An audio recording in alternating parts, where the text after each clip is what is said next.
I'll write it and we'll do it live. Oh, and Doug just left again. That's fine. No, I'm here. Camera. I was going with Soul Finder avatar. I see. Well, if you want me to go regular, I could do that. Nah, it's fine, man. It's fine. I'm just being silly. We are live. It's a Thursday. We have had all kinds of problems. Nobody in the world has the link unless they were just keyed into my channel anyway. Because that's the kind of night it's been. So I'm going to share the link out, and while I'm doing that, why doesn't everybody introduce themselves? Because I'm that far behind. So. Mike, yeah, you start first. Me? All right. I'm Michael Hutchison. I used to work with Matt on Fanzing ages ago, and I'm a longtime collector going back to the early 80s. Fell in love with comics in the 70s, but I didn't buy my first comic until 1982, and my first comic was Justice League 200, so how lucky was that? So, Eric, you can go next. I'm Eric Hawkins, the creator of the Zombiful World of Oz, which you might be able to see over here, right here, issue number 2. I've been collecting comics since early 80s, 83, I do believe. First comic I ever got was G.I. Joe number 11. Cool. Hello, fellow kids.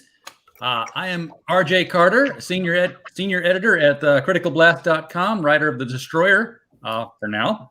And I have been reading comics since 1972. My first issue was a Superman issue. The number is evading me, but it was a Kurt Swan cover with him grasping the U in the Superman logo and crumbling it in his hand in space while his body was being stretched into infinity into the center of the earth and warning the reader that they were going to be next. I want to see that. Very nice. I'll go find it. Go find it. I'll be back. I'm Douglas Stearns. I'm the writer of Soul Finder Demons Match. As you can see by the avatar here, this is Priest Father Redder. It's about combat veterans turned exorcists. And I think that's everybody, right? Yep. Yeah, okay. So I'm still sending the link out. I'm Rhys.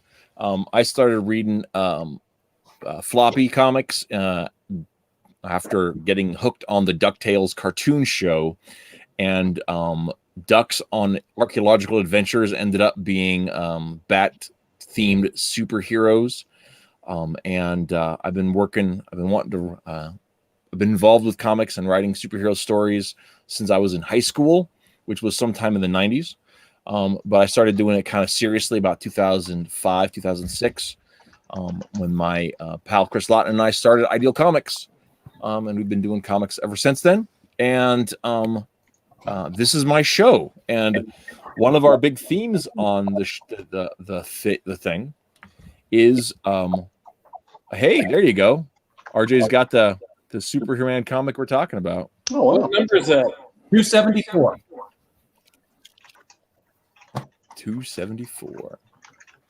So, we're going to talk about the theme of the show is, are we made to suffer? And I wanted to talk about some of the stuff that DC has, well, not necessarily DC, but mainstream comics have kind of done to kind of drag their long-term fans through the dirt. But before we get into that, let's all spend some time talking about how we got into comics and why we think, what kept us there, because we've all kept an interest through the years. What's kept us in comics? RJ, you go first. Hope has kept us here. We know how good it was. We know that humans haven't changed that much, and we know that it can get back to being what it was before. So what was it that you found that was so great about them back then? Gosh, it was just the way it engaged the brain. I mean, comics is a medium like no other. It's words and it's pictures. So your left brain and your right brain are working at the same time. Movies don't do that. Books don't do that. It's a fully immersive experience. Cool. How about you, Hutch? What got you into comics first? Sorry, I was muted. My dogs are here, and I'm afraid they're going to bark or something. So if I suddenly disappear, you know why.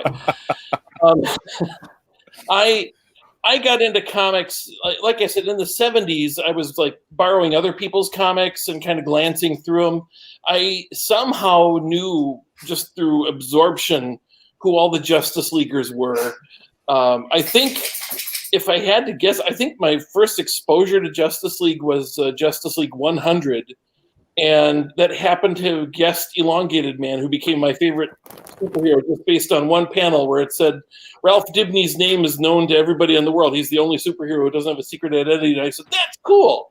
And so that one little panel just got me to really like that guy. And I knew who all these characters were from. I saw Super Friends long before I was reading comics. But then it just made it easier for me to read the comics because I knew who these people were from cartoons that I'd seen. And it was easy to get into comics because they'd just be, at the gas station or at the grocery store. It's something that when my mom was, shopping and I'm just bored, I'd go over to the magazine stand and there'd be comics and I could leaf through them even if I didn't buy any. Generally, I didn't buy any because we didn't have any money. But I forgot all you guys growing up had to buy your comics. You what said? I forgot that all you guys growing up had to buy your comics. I grew up in Sparta, Illinois. And if you know the industry, Sparta, Illinois is where World Color Press was, which is where every comic book in the world was printed in the 70s. So there was no place to buy comics because everybody who worked there, which was a large percentage of the population, brought the overruns home and put them in their yard sales or gave them to their kids. Mm-hmm. And I have to credit my Uncle Les, who I saw his comic collection. I didn't even realize they were his. I just thought they were a bunch of comics at my grandma's house. I didn't know why Grandma had comics, but she had everything. She's a collector. She had tons of stuff. So I thought somehow she'd gotten comics. I didn't realize they were my uncles. And I told this story, I think, on your podcast before, that at one point she saw something in the comics and they all went into the burn pile. All these wonderful, where monsters dwell and types of comics that they probably weren't worth a lot because they were all bent and everything. But shush, you be quiet. I'm not God, silly dog. Oh, he's ripping out the cord. I'm sorry. That's exciting right there. If he goes off air, we'll know why. Yeah, no kidding. Maybe because he pulls out the power cable. Okay. So I loved these comics because they were. I like people who do good, just because they're good people, and I identify a lot more with that than with the. A lot of the kids I grew up with were telling me I should really read Marvel because those are people with problems and they're people with weaknesses, and they're like drunks and they want each other's girlfriends and stuff like that. And I'm like, that sounds like horrible people. I don't want to hang out with those. I with Barry Allen back when Barry Allen was somebody who did not need anything in his origin to say why he helps people, except that he's a good person. Mm-hmm. He doesn't need to do this because he's got to get his dad out of prison or his mother was killed. It was nothing like that. It was just he was just doing what he does because of that. And other people looked at him and went, "That's so stupid. I would never do that if I had superpowers." And I'm like, well, you just need to be a better person. I liked the DC superheroes because of that. And then as I was growing up, people who wrote Marvel went to work for DC and thought, well, we need to make these guys more in depth. And I think that's where a lot of these characters have changed over the 90s and the 2000s and I read the stuff in the 2010s and it's like there's no there's no charm to them anymore. To me, they seem kind of charmless. And if we want to get into it more, remind me to tell you about Convergence, the thing with Brainiac having everybody fight all the other people in the other cities, and everybody's going to fight to the death because you have to do that to save your world. And he's going to destroy all the worlds that don't win the death matches or whatever. And right, yeah. And I'm just waiting for comic writers read the Hunger Games. Right. It's or Mortal Kombat. People have been raised on Mortal Kombat, and I'm waiting for that one scene where Superman says, I'm not going to let another world die just so my world lives. I'm going to try to save both. It's not right. And I'm not going to kill anybody anyway. These are all fights to the death. I'm not going to kill anybody. I'm waiting for him or somebody, but most likely Superman, to say that.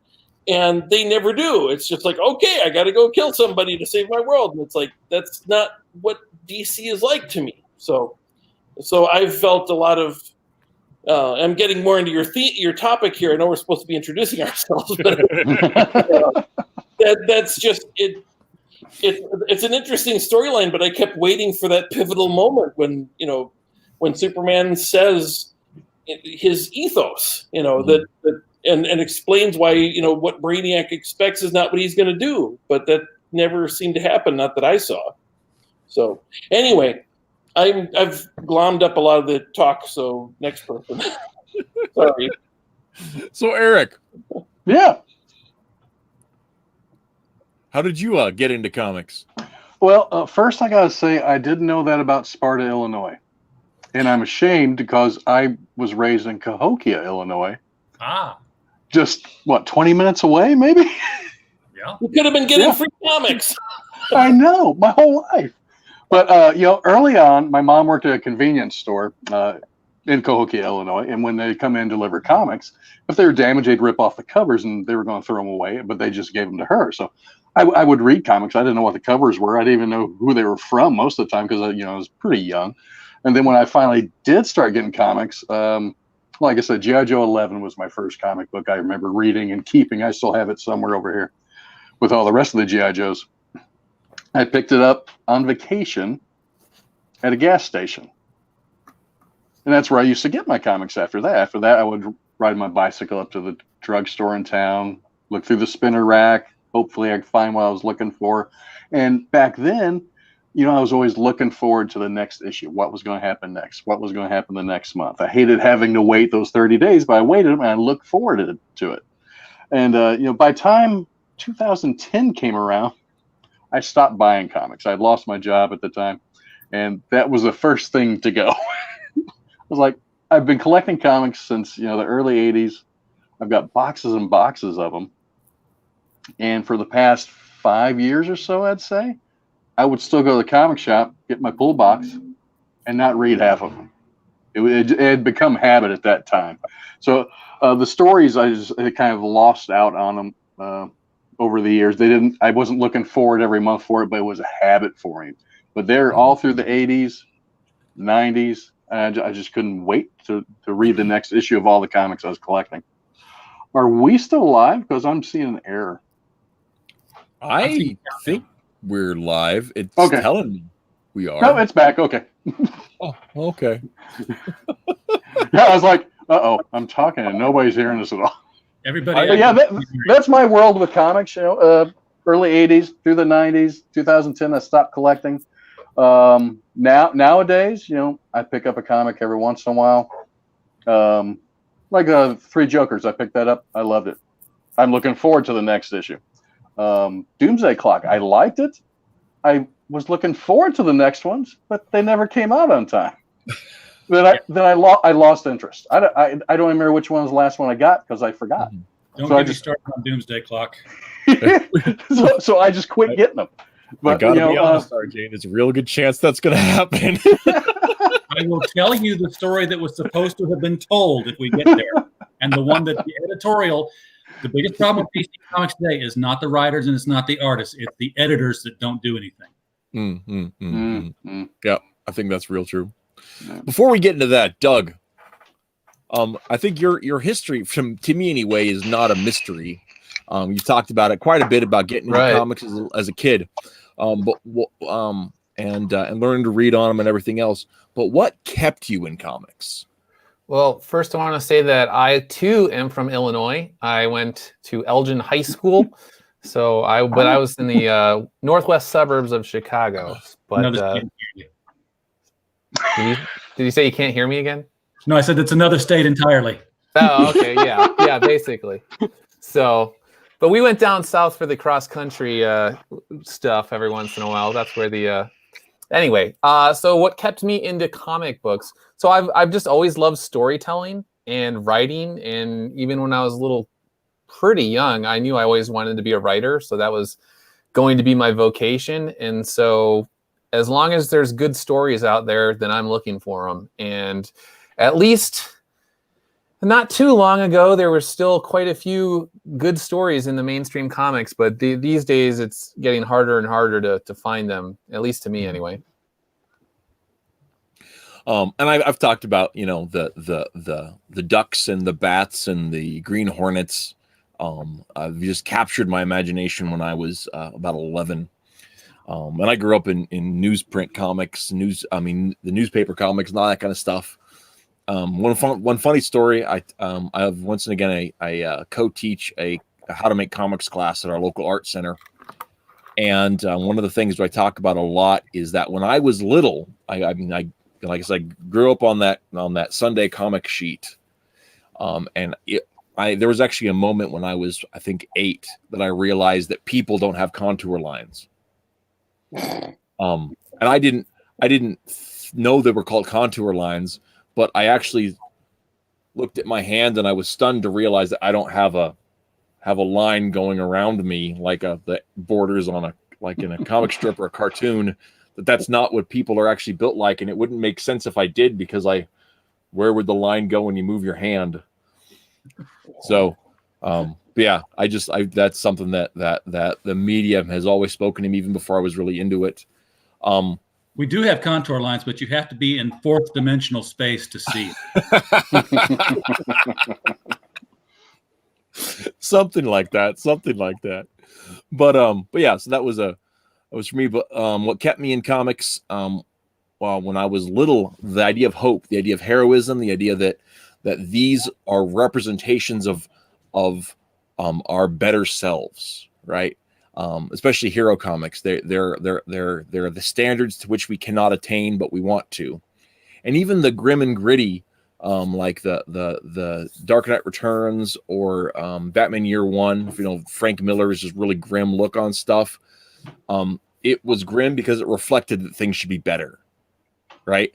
Like Bruce wasn't content with his parents' death. He wanted that to be something to drive him to keep others from a similar fate, you know. And so even though he was in the muck, his hope was that other kids wouldn't have to suffer the way he suffered, you know. And that was that nobility in it was something that just really spoke to me. And you know, a big part of that keeping that going was, you know, Chuck Dixon's writing on Robin and Nightwing in the 90s, and how you had, you know, other people that had been through similar situations that just they had a different perspective on it. Dick had an elevated idea of it. Yes, these are bad. Yes, these are serious. Yes, I continue to live day to day with joy. You know? And something that he caught so cleanly on that, and I just loved it. Mm-hmm. And so anyway, that was the other thing that kept me going in comics, is the fact that I started making them, right? So even when I stopped buying, you know, run into financial problems, or you can't find a book that really, like, you know, fills that desire to comics, you know, that's the first thing to go. But, you know, when you make them, we were doing web comics, me and my pals. So, you know, every week there's a new page that needs done, and you just keep grinding, you know. So when you're making them, you kind of have to keep it. You don't get to like turn off a comics. You can not, you know. New 52, I quit buying comics altogether for a couple of years, and we can get into that for a second. But but yeah. So the reason I thought the idea of the show up was the idea that it's been a long running thing that I think that comic companies sometimes take their readers for granted, right? And this is going back to kind of a sticky issue for me personally, because I want to go back, look back in that Wayback Machine a little bit. I was born in '78. I'm a little bit younger guy, but I didn't get into comics as a young child. I got in just in my very preteen years. So the only universe I knew growing up was the post-crisis DC universe with the Golden Age and the legacy characters, and I ate that stuff up. And even when I got out of the house and started finding out about the Golden Age I mean, about the the infinite Earths and all that kind of stuff.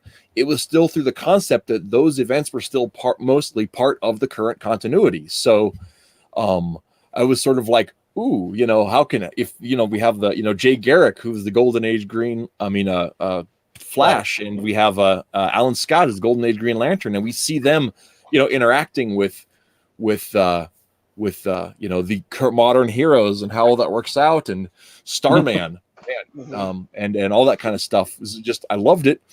And of course I discovered Roy Thomas's All-Star Squadron, which was, for me, coming into all of this as a 20-something, was a revelation. And a lot of how we've patterned our Ideal Comics universe is based upon the good feels of the Roy Thomas All-Star Squadron. I just loved that. And so what happens when you never grow up? You get to do something like that. Yeah. But the thing about it that I find so interesting, though, is that, like, for me, I loved that universe. But when I started writing for fanzine, and there were people like Cheeks and Hutch and other folks that were 5-10 years older than me, that they lived through the crisis firsthand. It wasn't just something they read about and looked back and like, oh, that was pretty interesting. Way to go, Marv. Yeah. You had universes destroyed. The book we read, we didn't suffer from the red skies and everything. Well, yes. we didn't go through the crisis, we were just. Well, yeah. But I mean, for like a lot of Hawk fans who were like fans of the Silver Age Hawks, like it just wrecked their whole universe, That did, yeah. That was an editorial decision. The Ostrander, John Ostrander, who did the Hawk World, and that was just supposed to be a backstory for the same old Thanagarian characters that we'd always had. It was just, here's the new backstory of what happened before they went to Earth. And then the editors said, okay, and now we'll introduce them now. And it's like, no, that screws up everything. This is just supposed to be it was not John Ostrander and Tim Truman, I think it was, or yeah, I think Truman. Okay, or maybe it was just Tim Truman who did it all, and then Ostrander did the ongoing series. I don't remember, but that one editorial decision was the horrible. I mean, that ruined everything. If this had just been a darker take on Thanagar and a darker history for the character that we love, and yet we still know and love Hawkman, as he is, that would have been fine. And I still miss my Thanagarian Hawks. I don't care how much they try melding the Thanagarian into they've been reborn. It's all a mess. I just want my Thanagarian Hawks back. John fixed it. They fixed it, and then they still broke it after that. Yeah.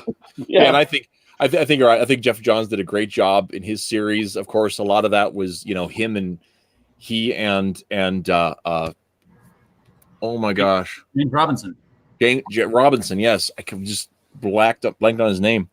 And I think those guys were a retcon machine. They did some really great stuff together, and they did mess it up later. And then Robert Venditti's most recent Hawk series did a pretty good job of having the incarnations be across time and space, and so you can play with a lot of that kind of stuff too. That was really, really enjoyable. I only got like the first 13 issues, and then I dropped Hawkman because I was trying to spend money on other stuff, and I regret it about weekly. If I ever get a chance at DC Comics, I won't. But if I ever do, my Legion of Superheroes will include the newest reincarnation of Hawklad coming to being, and Dawnstar waking up and realizing, how can I love Ultra Boy when I'm supposed to be betrothed to this Egyptian prince? Yeah. Well, and that's actually that actually would be really fun too, and especially because that's kind of the inverse of what you see happen with Kiera Sanders and the reborn Carter Hall in John's run. Yeah. She's got the personality and the memories of Kira, but also has this spiritual connection to this guy she's never met before, and so it's like the conflict. I always thought that was fun to play with. But But anyway, yeah, I mean, Hawkman was affected, negatively. You have the whole Superman and the Golden Age of Superman, Superboy Prime thing that was in there. And, from going back and reading some of those articles that, like I said, that like Cheeks wrote and like John Wells wrote, you could tell there was a heartbreak because like the universe as they knew it, that multiverse was just, was torn asunder and re-put back together. And it took like probably, I think, just from reading people's opinions on it, it seemed like it took about a decade for them to kind of settle into the new Earth for a lot of fans. Yeah. Even Wonder Woman. I'm sorry, did I interrupt somebody? Even Wonder Woman, George Perez. I thought his revamp was just terrific, and it improved the character in a lot of ways. Some things I kind of regret. It was like 50-50. I thought there were some real improvements. I thought there's some the explanation for why she has a star-spangled costume is the best. I wish they'd kept that. For those of you who don't know, that's Steve Trevor's mom. Steve Trevor's mom was a pilot on like a shipping packaging ship or something, a plane, and her plane crashes and she lands on Paradise Island, and she struggles ashore and she's trying to figure out where everybody is. There's some people, but they're running off to something like there's an emergency. And she goes in and finds that the gates to Hades have cracked open and all the monsters are escaping. And she manages to free the queen who's being pulled in, and then like their oracle or whoever has been grabbed, and she goes in after her and is killed by one of the monsters inside, but she lives long enough to pull out this picture of her family and her little boy, and they say, "What's your name?" And she says, "Diana," and she dies. And that's how they have a gun on Paradise Island, because they got it from her. And they need to bury her with honor, and she doesn't have armor. So they make a set of armor based on all the little patches that she has, including the American flag and an eagle and a whole bunch of other stuff. And so that's where Wonder Woman gets her outfit and why it looks American. And why she even has that name, because the queen named her after the woman who saved her life. I think that's so cool. And anyway, I got detached. So I love a lot of the stuff that George Perez did, but he then said, and she enters man's world now after Legends, not even Crisis on Infinite Earths. And so everything from the Justice League, they had to go back and put Black Canary in all the way back to the beginning, and all the other stuff is revamped. We have to make little holes in our history. And I think that's what I really missed about the New 52 and even the Rebirth is I don't know what the history is. They're trying to squish everything into 5 years, including 4 Robins or 5 Robins. I don't know. That's the problem. See, the Crisis came about because DC editorial thought readers were stupid, that they could not wrap their head around the science fiction concept of the Einstein-Patowski bridge of multiple Earths. Now, where are they at today with the CW shows? Oh, well, now multiple Earths, that's great. Multiple storytelling. We got smart again. Mm-hmm. At the time, it's like, this is way too confusing for new readers. They were chasing a new market, and in doing so, they ostracized the old market. Sound familiar? And we had to start, putting things together. Now, before Crisis, you talk about this 5-year window. They had multiple windows. They had this World War II to now window, so that there were the Sergeant Rock and people like that. But Bob Rozakis, the Answer Man, pre-Crisis, Superman, Batman were always 29 years old. Everything you read always happened. It always happened within the last 5 years. Yep. The clock started ticking in New Teen Titans when Dick Grayson put on the Nightwing costume. Well, and actually, I would say actually before that, because in Detective Comics in the 70s, Dick went to college. They moved it a little bit, but then they froze it again. He could have been in college for years. I mean, he was in college for like for decades. What a bad student. He spent too much time roof crawling and not enough time on the homework. Exactly. But as soon as they introduced Jason Todd, and then they introduced Tim, and then they introduced Damian, and let's go ahead and count spoiler in there as well. And it confuses even the writers, because you'll notice there was a recent Batman issue where he's standing in Crime Alley and he's like, it's been 10 years ago. And you're like, wait a second, you were 8 years old when this happened. You're 18 years old now and you got 4 kids? It was 10 years ago that he became Batman, or 10 years ago that he was standing over the side of his parents' death. He said it was 10 years ago that all life quit making sense for me. Yeah. So he's supposed to be 22, Batman? At least. I don't get it. Editors don't do anything. 10 years doesn't make sense. No. Well, and I think you're right onto something there, RJ. I mean, I know back in when I was coming up, Danny ONeil, he watched stuff. You have the and I can't remember. I was a Batman guy when I got into superhero comics, and so that's like what I really gravitated around. But Julie Schwartz knew his stuff. I mean, these guys they paid attention to the continuity. They knew that. I mean, just like Bob Rozakis was barely a writer, right? He was the head of production, and yet he was the answer man, right? I mean, knew it all. Yeah, these guys cared about what they were writing. They had this. Yes, piddle ick. I'm sorry, what? Mix yes piddle ick. Not to be confused with mix yes tipple ick. He had to answer that question at least once every 2 years. Yeah. Yeah, and before Bob Rozakis, there was E. Nelson Bridwell, I believe, was the guy who could name all the stars and all the planets that were in the Kryptonian system, and all the continents on Krypton and the cities, and he could give you history and everything. He just, there were people who knew all that stuff and made sure there weren't stuff. And I was thinking, about, we talk about Denny ONeil staying on top of things, but under Denny ONeil, I believe he was still the editor.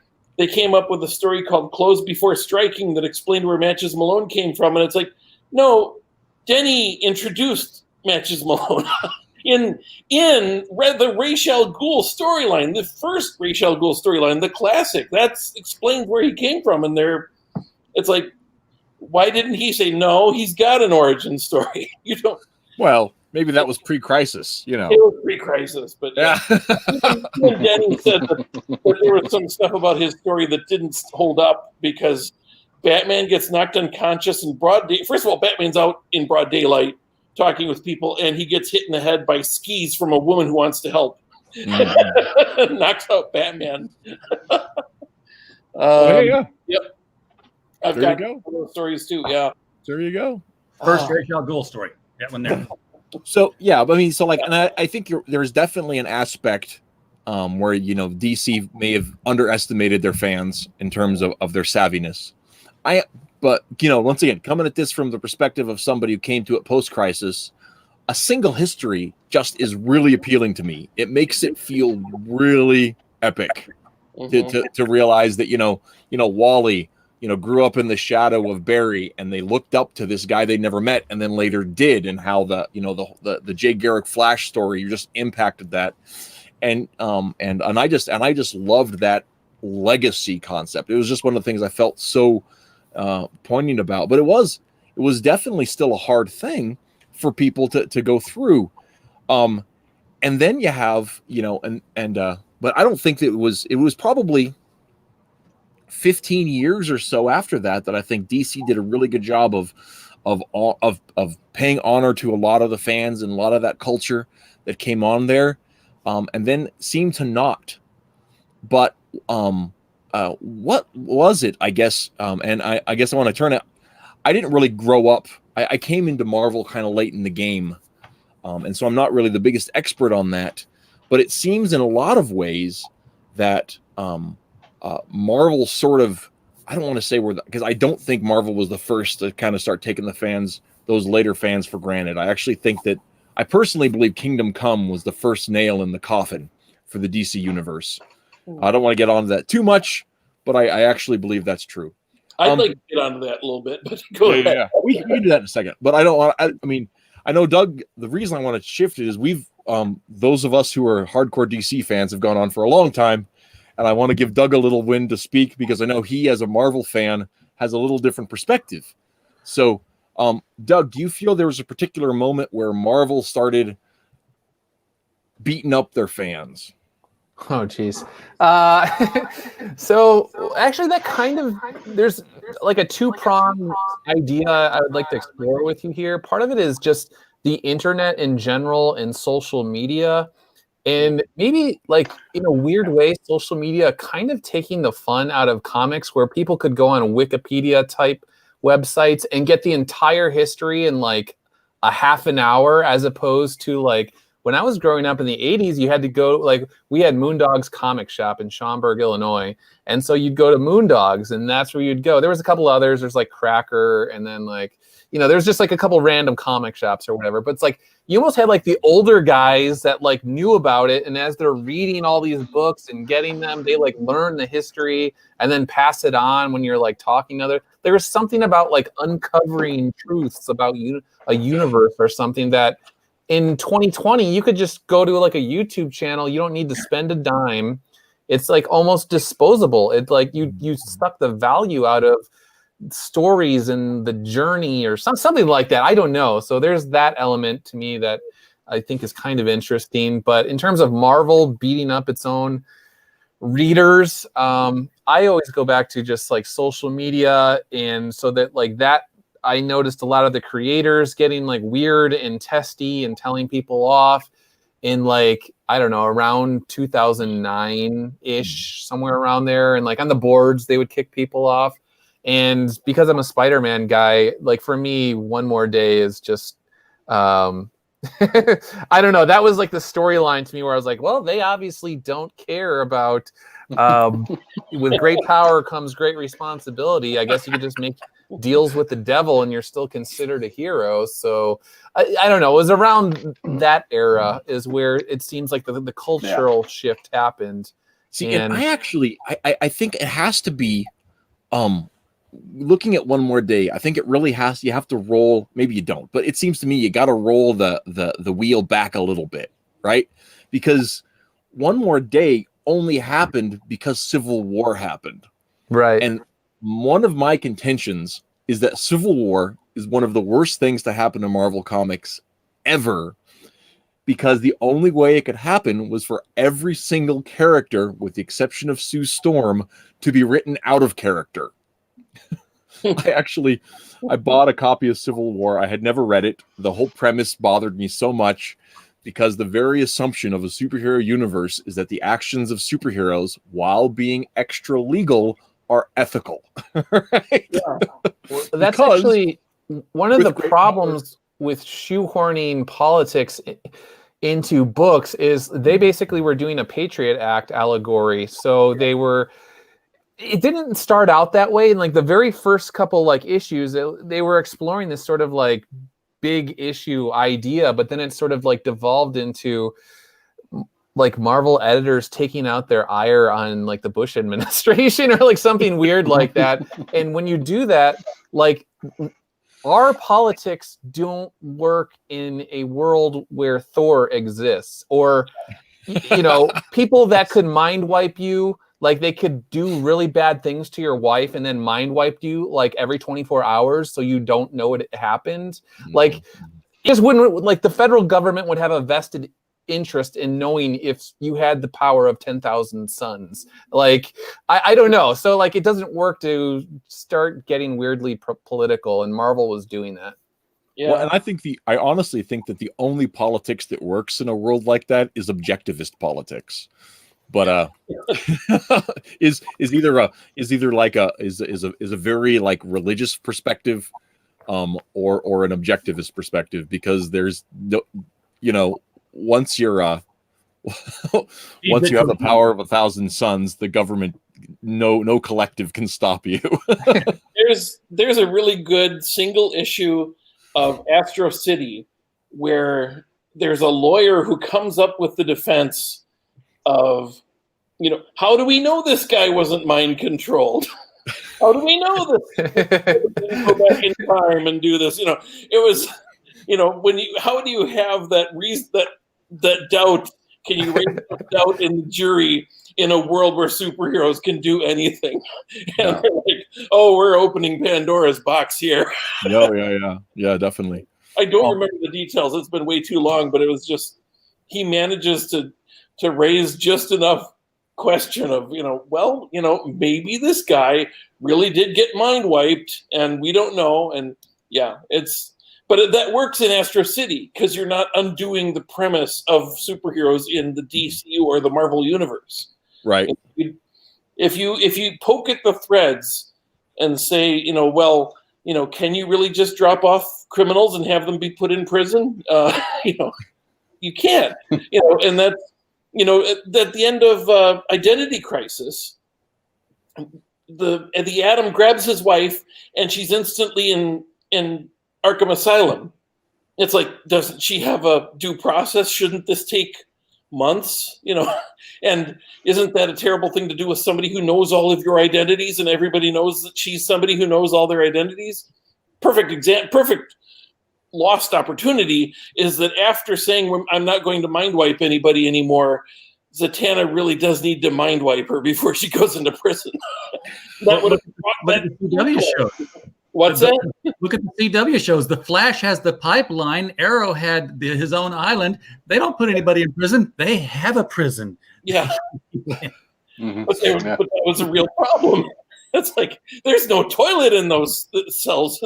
Yes, there is. They did finally show up because it's like, it is kind of, it's just a cube. There's not even a seat. There's no place to sit. Yeah. I think we can all agree comics don't need to be that realistic.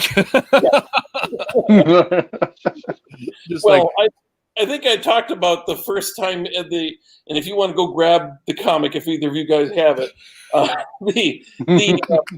the Crime Syndicate of America, when the Justice League is figuring out what to do with them, they just put them in a cell that's like a floor and a ceiling and bars all around it, and they just throw them in between dimensions and say, okay, you're there. And it's like, well, first of all, you've put one woman in with all the guys, and there's no toilet, and who's feeding them? And aren't they entitled to some recreation? Who's going to let them out? And that's but that was the kind of thing they did back then. They just said, oh, we'll put them in this box and they're done. That's because it was really written for like 8-year-olds who weren't going to think that out too seriously. But what? I'm just looking at the chat thing there. No, I do think that like One More Day was back to Marvel. One More Day was problematic. I think Civil War was problematic. In terms Trouble of was problematic. What? Trouble, that little mini series about what was it? May and Peter's mom and how they meet the guys, and it's all sexual. I'm trying to remember that there was an editor at Marvel at the time who everything he did made me roll my eyes. You have to have your own canon. Jameis, was it Bill Jameis? Was that the guy's name? Oh, there you go. But turning into a game show. There you go. Does RJ have the random comic we'll talk about here in a second? Well, I know which one he doesn't have. I don't have that. It's mine. Although we're about to launch a shop. So anyway, but I do think but yeah, there was also the time trouble was going on. They had the Rawhide Kid miniseries that Marvel put out. That was, of all of the Old West heroes to make homosexual, they picked the Rawhide Kid. Oh, I'd forgotten about that. I remember that now. Oh, I want to know, was this part of when X-Men First Class were time traveling, did they make a side stop in the Old West? They may have. Jean Grey may have gone in for a drink. Yeah, who knows? Who knows what happened with that one? I sure don't. But I think those aren't necessarily things that are terrible. Those aren't necessarily things that are terrible in and of themselves, other than I think Rawhide Kid was a branding error, if there was ever a branding error. They could have picked the 2-gun kid. Oh my! Or a new character. They could have just created a new character that wasn't attached to They will anything. never do that because you need the gravitas of the old character to push your agenda. Yeah, well, and that's I think that is a definite issue. Interestingly, from the chat, Brian Morris says Bill Jamis. He corrects me my somewhat faulty memory. Bill Jamis was a publisher with delusions of writing ability, unlike Dan DiDio, who could actually write well a bit. And he was a better writer than he was. Yeah, well, and I think a big part of DiDio's problem was that, like, I don't think he crafted a universe that had staying power, right? Yeah. It's just like one of those like a great example of that sort of thing, Identity Crisis, right? Good mystery ruins the Silver Age. Yeah, it ruins the Silver Age entirely, Yep. right? what does? Sorry, you kind of get garbled. What ruins the Silver Age? Identity Crisis. Yeah. Yeah. I thought you said Goodness 3 or something like that. I didn't know what it was. No. It But- was kind of garbled, but But I mean, I'm the only person in the world who liked Identity Crisis. I don't know. no, I think it was I never finished it. But it's a the parts that I've read are well crafted. There's skill that went behind it. But that doesn't mean that it doesn't set up dominoes that hurt things down the road, right? Mhm. And it's the same thing with, I think, Kingdom Come was the same idea, where once they touched the main continuity with elements of Kingdom Come, you're set up a future that is built on failure. Civil War was the same thing, where everybody has to be the villain, and Captain America, in order for Civil War to work, Captain America has to not count the cost, right? He has to be a fool who is bad at strategy to allow the end of Civil War to happen the way it did. And they had to have it end that way so that they could kill him and let Bucky be Cap. And I loved Bucky Cap. I think that I'm going to forget the dude's name, Ed Brubaker. I loved his Catwoman. I loved his Captain America. He made me care about Bucky, something I didn't think I could, right? I for a long time, I was one of these guys, 2 characters must stay dead. 3 characters must stay dead. Uncle Ben, Jason Todd, and Bucky. I still agree about Uncle Ben and Jason Todd. Ted Cord? Uncle Ted. No, Ted Cord should never have died. That was a mistake too. I still have the panel. I've scanned it somewhere from Justice League when Ted Cord and Booster Gold were on the island of Kui Kui Kui, and they're all coming back home, and Booster's like, "Yeah, I can't wait to get home for Max to put a bullet through my head." And Booster, Blue Beetle looks over and says, "Oh, don't be silly. Max would never do that to you." And then I'm like, "No, he'd do it to you." That's probably why they did that. They like, ooh, hey. It was like 10 years before it happened, and I actually asked J.M. DeMattis in Twitter not too long ago. I said, "Did you plan this?" He's like, "No, it just happened." Yeah, that always bothered. This is the problem with having long memories, is that Max Lord says, "Why do you think I made the Justice League a joke for so long?" It's like, that's not true. That is, we've seen his thought bubbles. We followed his progress, and we remember in issue 12 of the first Justice League, of Justice League International, Martian Manhunter scanned his mind and determined that he was a good enough character to be a member of the Justice League. So it's like, how could he have been plotting something all that time? Yeah. He's better than the Martian Manhunter at mental. Yeah. Come on. Yeah. Okay. Come on. Yeah. But anyway, Again, don't even get me started on Doomsday Clock. Yeah, for sure. But actually, I never finished it, so I do want to probably want to talk about that either now or later sometime. But yeah. Oh, go ahead.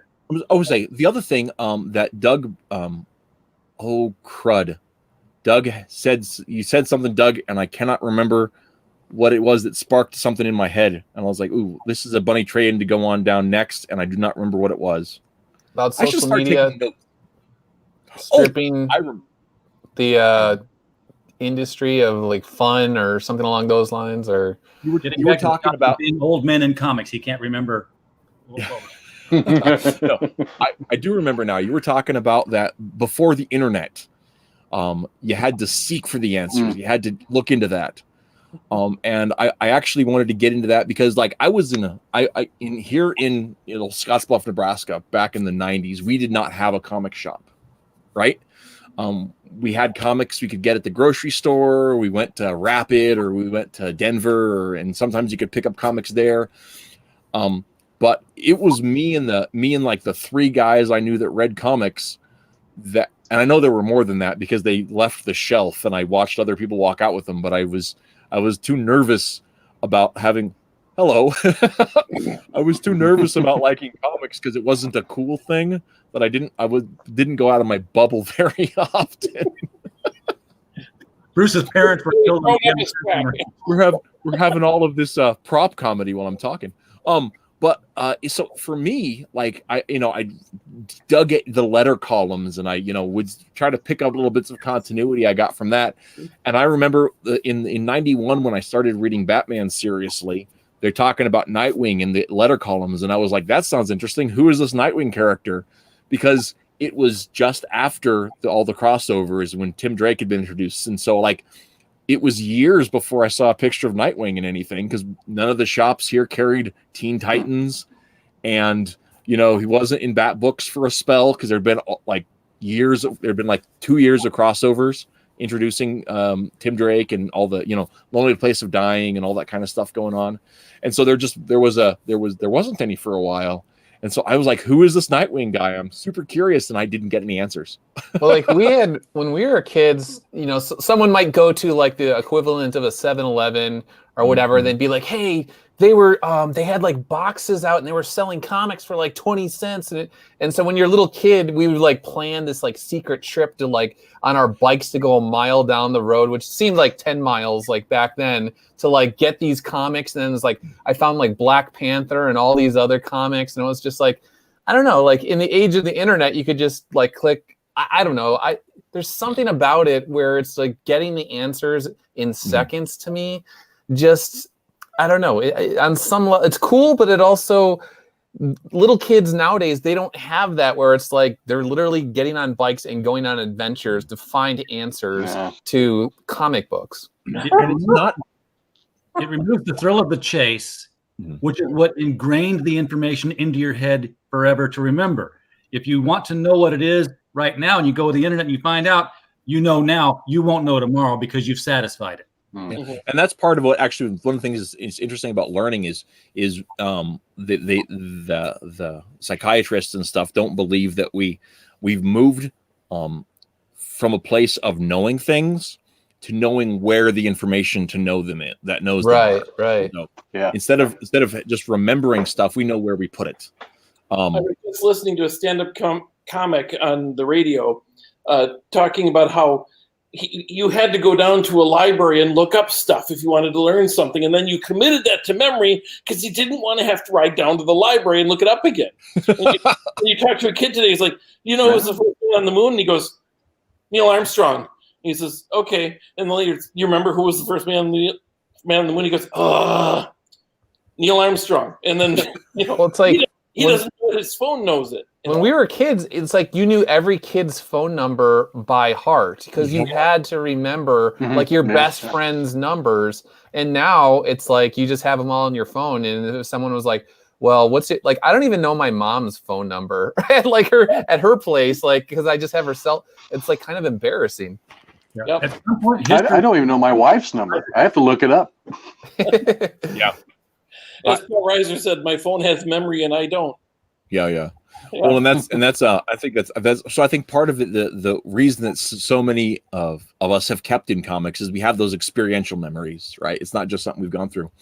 I do think that kids that are really into manga, though, they have similar kinds of experiences because that's what's available, right? They go to the Barnes and Noble, or they go to the Walmart. Sometimes they'll have them, or Target will have them, and you still gotta have those experiences to go get them. But the main comics, they're just not as available, and there's not the kind of impulse at it. And the fun thing too is a lot of kids that are into manga, they find the manga by watching the anime, right? And so they'll watch My Hero Academia, and it's like, well, this is really good. then they'll go and read it because it's a little bit different. And so then they have the multiple takes on it. And I think that's a different sort of, I mean, you know, you were talking Hutch, you know, you knew all the characters from Super Friends. And so then you read them in Justice League. So it was a pretty quick crossover. And I think that's some of what's happening in the world in the world of manga, because you have a similar kind of thing. They'll watch the series and then they'll read the comic later. You know? Yeah. When I've been wanting to tell you about this. I went into my comic shop to try to support the comic shop. It's not I don't want to say it's not a good comic shop, but it's not like the comic shop we used to have around here called Jimmy Jam's, which had to close back in 2008, I think, because they lost the rent was going up. And so all we have around here is Book Review that gets comics, but they don't have a pull section. They don't set comics aside for you. I've gotten to know the guy, and now he will for me, but they're just in a pile, you know, out of sight behind the counter. But you don't have you need to have a pull file and say which comics you want pulled every week. And since he doesn't have that, and I don't go in every Wednesday religiously anymore because I'm not a regular buyer anymore, it's like when I do go in, there's nothing I can buy. There's nothing I can buy because everything is part 4 of 6, part 3 of 6, you know, and this was something I remember when I had the How to Save the Comics Books Industry back in the 90s. One of the things I said is that the inside cover needs to be a catch-up of what happened in the previous issue. And back then, not everything was written for a trade where everything is a 6-month-long story. And, you know, there's no joy in getting 1/6 of a story for $4 or $3 or whatever. Back in the early 2000s, Marvel was doing that on theirs, but the problem is they first started, it was pretty good. It's like basic characters and what their deal is, and then by the end of the runs, they were trying to, instead of just hit the high points that you'd need to get the issue, the print got smaller and smaller and smaller, but their space was just as filled up. And so, instead of like previously on Lost, where it's like the same amount of time, the same amount of words that tells you just a little bit more information so you don't get lost reading this comic. It got to be where there were novelizations of the graphic novels so far. Yeah, you've really got it. It's an art form in and of itself. You've got this many words, now summarize it, and just enough that you can enjoy what's there. Obviously, if you want to know the whole story, you should be buying the previous issues. That's when they got to the point where they quit writing comic books and they started writing graphic novels by the chapter. Yeah. Yeah, I think that's a big problem. And I think that's one of the big problems that you have with the floppy model, right? And that's one of the things that, like, you know, Shonen Jump is released every week, right? So if you have a place that gets it and you want to read, you know, all of the different series, you just go down every week and you pick it up, right? That's crazy. First of all, those mangaka work like dogs. But beyond that, the thing about it is you're still getting a big volume. And then, like, if you only follow MHA or you only follow One Punch Man, or you only follow, you know, Naruto or whatever it is, those are released like bi-monthly. So you just get like 200 pages of that story for like $10, you know. And you're not, I mean, like that model still gets people in, but like our floppies, first of all, they're only at specialty shops, and then they're like ridiculously expensive for like, you know, 20 pages of story, you know. Yeah. And so I think there's a financial disincentive in the way that we do comics. I was talking on Twitter the other week that the whole floppy model existed, right? Because it was cheap and it was regular, as in terms of regularly put out. And it was inexpensive, and it was at that impulse buy price, right? But $5, even with our hyperinflation of today, $5 is not an impulse. You know, you got to plan for that. Yeah. You know? And one of the other things that I said back in the How to Save the Comics Industry is I said that there's no value, there's no resale value to the issues anymore.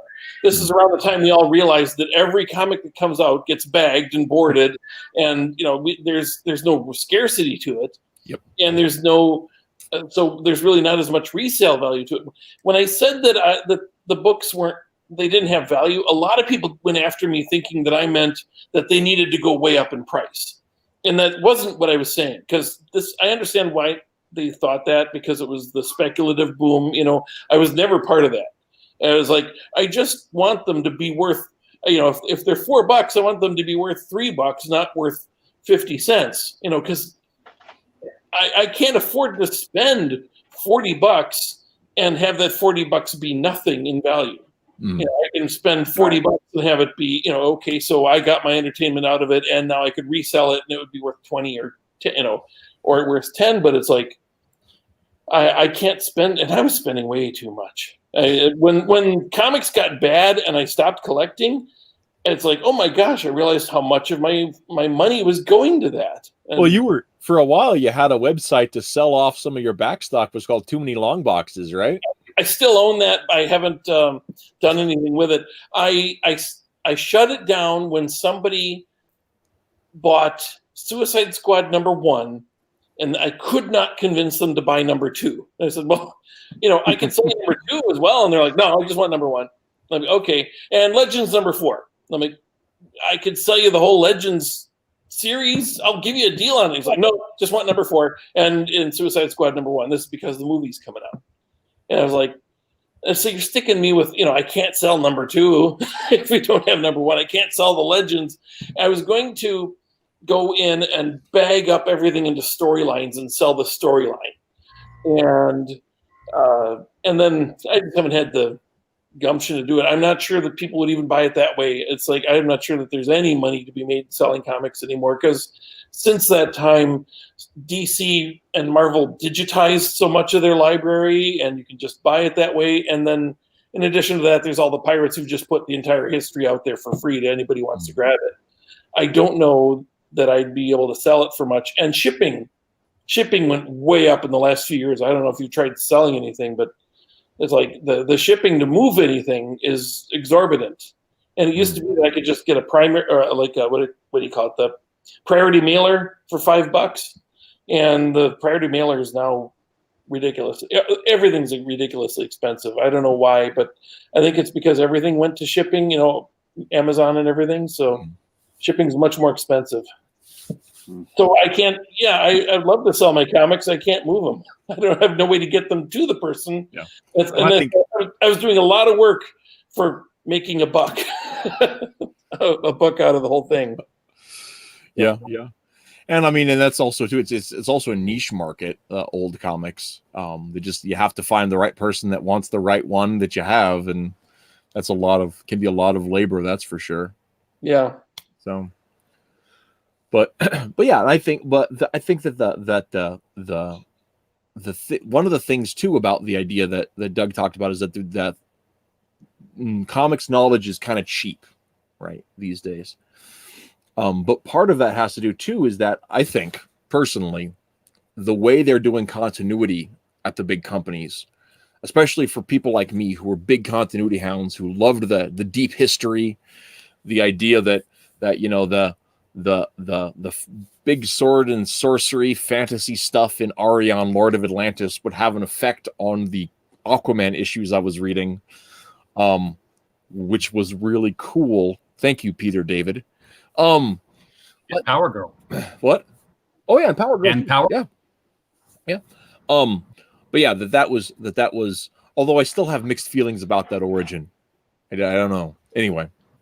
Post-crisis. Yeah, I know. I know it was a decent fix, but it was still kind of clumsy. But as much as I like that, I can definitely see that oh man, Power Girl, y'all distracted me. I can't remember where I was going with it. She has the power. Yeah. Carry on. Big sweeping epics.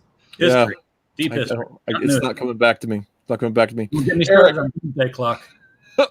We're going to change subjects because I can't remember what I was talking about now. Well, you're on the same subject. That's the point. Yeah. I was talking about cheap. I was talking about cheap knowledge and oh, I remember where I was going with it. Because of the way that continuity has been treated kind of loosely, it seems like there aren't a lot of stakes, right? Yes. Like we keep treading the same stories over and over again. And this is one of my things with like Spider-Man especially, right?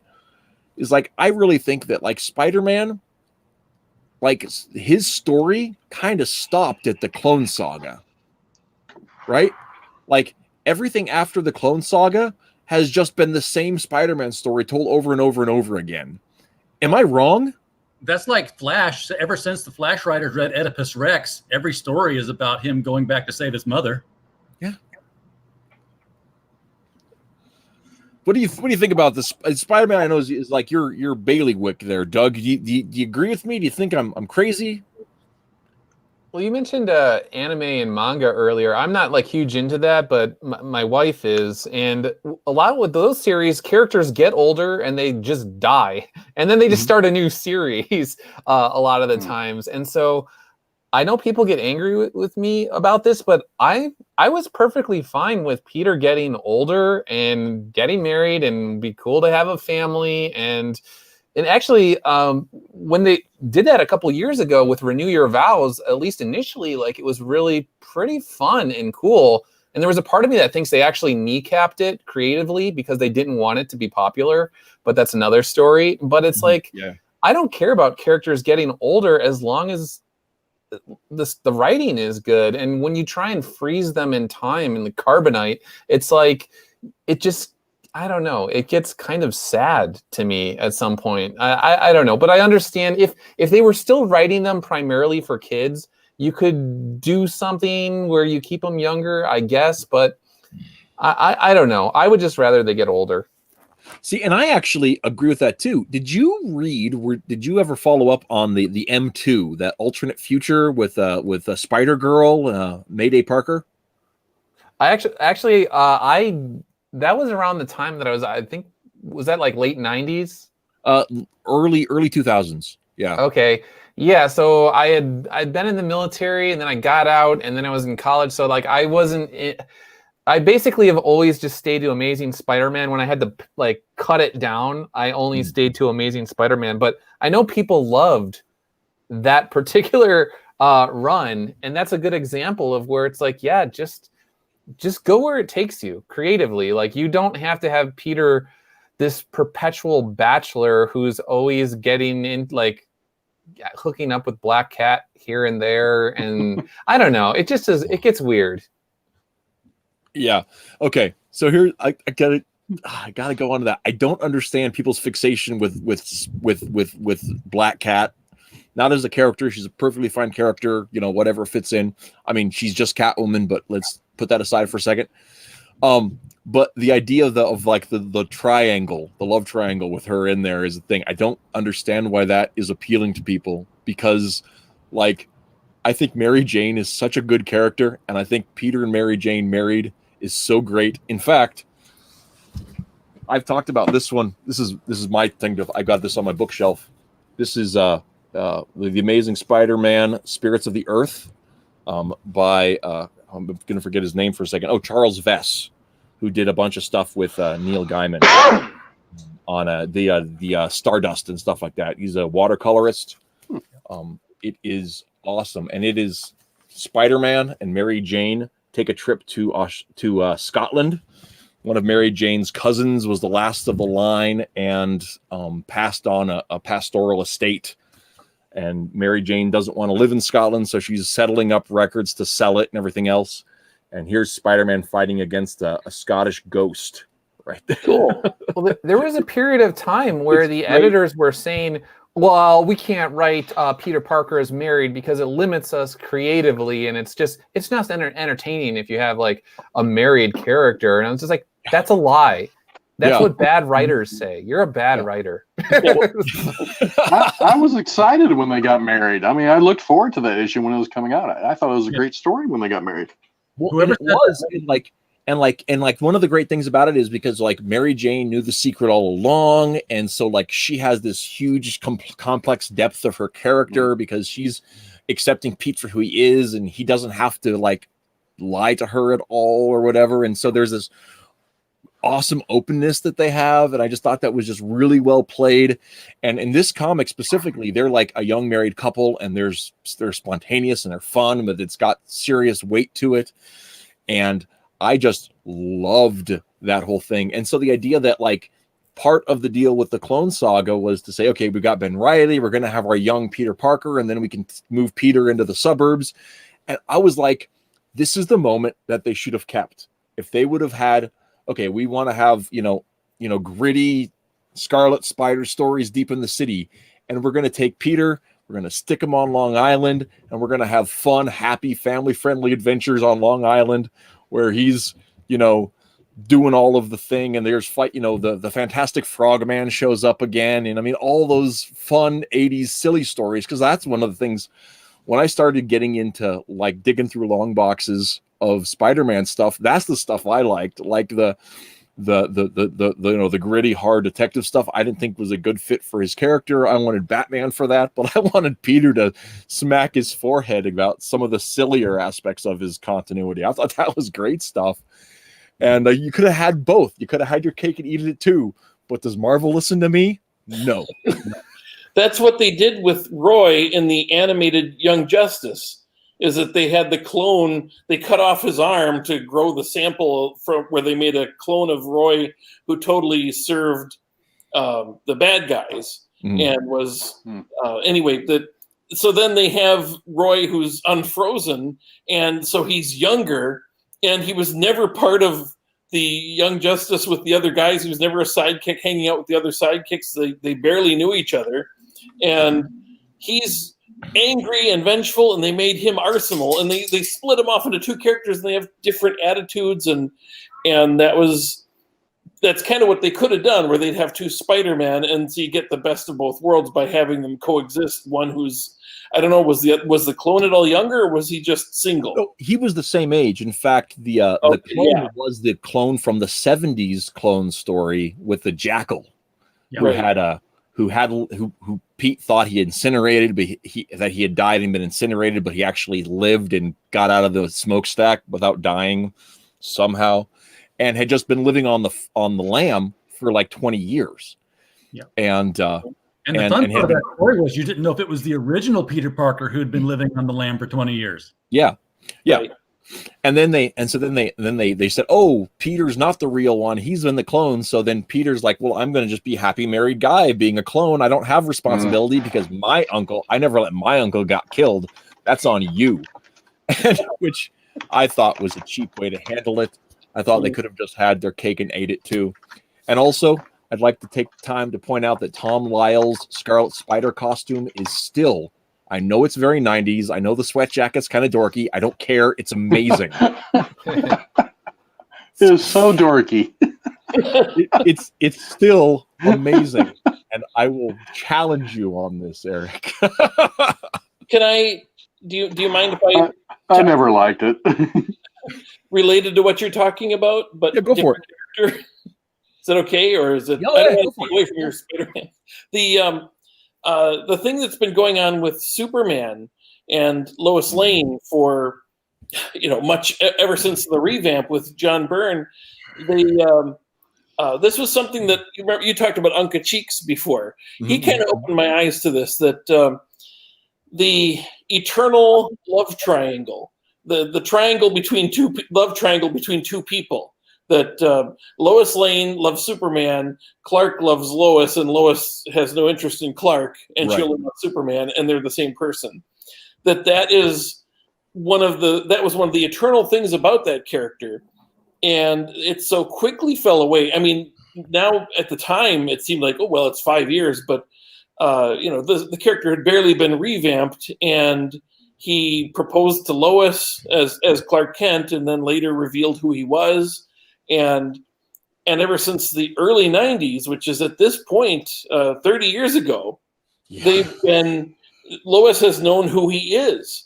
And nobody who's grown up in the last 30 years has ever had a Superman who, is lying to Lois and says, oh, I feel a nosebleed, excuse me, has to run out. I mean, they never really did that with the new Superman when they revamped him, because they wanted to make Clark Kent acceptably cool and not dorky. And he was dorky from day one. It's not something that they developed over time. He, the gangsters come up to him in Action Comics #1 and say, "Get away, we're taking your girl." And he says, "This isn't a robber's dance." And I believe he stammers. He's playing the weakling. And that's been there since day one. He kind of feigns weakness and runs off. And actually, he's a big, strong Superman underneath, but he has to pretend to be a weakling. That's why I hated Superman Returns with Brandon Routh. Not because of the character, but because of the writing. I was like, there is no way that my Superman would sleep with Lois without telling him his real name, get her knocked up, and then fly off for 20 years or whatever. That movie does not work with Superman 2, regardless of whether it's the original version or the Donner version. Because in Donner version, he rolls back time, and in the other version, he's powerless at the time. And it doesn't make any sense that he would wipe her memory. I hated that even when I was 12. I knew that it was wrong to have intimate knowledge of a woman and then take away her memory of it so you remember it and she doesn't. It's like, oh, that's a horrible thing. And nowadays they call it a PvP cartoon joke about that. That's a big super roofie is what it is. It's like, he's, he knows what it's like to be with her, and he's wiped her memory of it completely. Welcome to the show. We're talking super roofies. Super Cosby. Endorsed by Cosby. Nobody remembers the days of Lois and should he be with Lois? Should he be with Lana? Lois loves Superman, but he wants her to appreciate, or he likes her as Clark, but he also has to feign weakness as Clark, and she doesn't respect it. And he's always going, did somebody eat a peanut in here? I have a peanut allergy, and he runs out, And so that would, I miss that. At this point, it's been so long since then that, we've never had a Superman who really, tried to keep up the dual identity thing. Yeah. And something Chuck Dixon talked about was when he was writing Robin, the editors were always after him. When are you going to kill off? When are you going to kill off his dad? And he's like, I'm not. It's a complication. So that's the whole point. Is it's complicated, having to explain, where I was, why I suddenly have bruises. Here's the beauty of this, right? And the big problem with that is, like, if you look at Tim after his father's death, every year, or at least every 18 months, they revisit the dark Tim from the future story, right? Where Tim has become the evil Batman who shoots people, preemptive violence Batman in the dark future. Why? Nobody knows. That's totally against Tim's character. Him even becoming Batman is against Tim's character. But why do they coming back to that? Because Tim has no grounding anymore, because they killed his dad. Because Chuck wasn't writing him anymore. Yeah. Yeah, that's one of those things. And I just think that there's like this ethos that people miss when they don't have that. There's no grounding to it. And it's just like, when you look at Peter's journey, going back to Peter Parker, and you have him, and you kind of, goes through this series of girls, and some are more serious than others. And then there's the whole Gwen Stacy thing, right? When he gets serious about being an adult, right? He finds somebody who is as equally serious, right? Because that's one of the things I love about Mary Jane's character, is that she's been through it, right? She grew up in an abusive home. She's fought with substance abuse. She's been used by people. She's gotten out of it. She's found herself, right? She doesn't need saving on an emotional sense, right? She's been through all of that. She has a strong person. She's a strong person. She's a strong female character, right? And what does she choose to do with her strength? Find solace, find a home, and help complete, Peter, right? They're just an awesome couple together. I just love that. For a character who's all about great power and great responsibility, you can't have more responsibility in a way than becoming a married man with children, and to basically go out of your way to be a perpetual bachelor is responsibility avoidance at like the ultimate level or something. So it's like for that character, just to make him be like, no, I just want to be a bachelor for, I know the time, it's warped or whatever, but it's just like, it just feels like he's like, no, I just want to be a bachelor until I'm like 50, 60 years old, even though... And when you think about it from like a mythic perspective, right? The mythic archetype that Pete falls into is he's the everyman who's called to rise above his station, right? But the everyman has a family, right? That's the goal. That's the end point.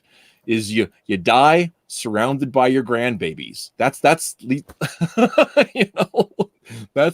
and you don't get to that point without a wife and kids. And I've always felt there's nothing wrong, like law enforcement, military, they're married, they have kids, but they leave the house every day and they risk their lives or whatever. So these editors that are always just like, well, that wouldn't work, or Mary Jane's always gonna be worrying about Peter. And I was like, yeah, families all around the world worry about their husbands or wives every single day when they have difficult, dangerous jobs. So again, you're just a bad writer who is scared to take on these sorts of situations. And I don't know, it's just embarrassing to me.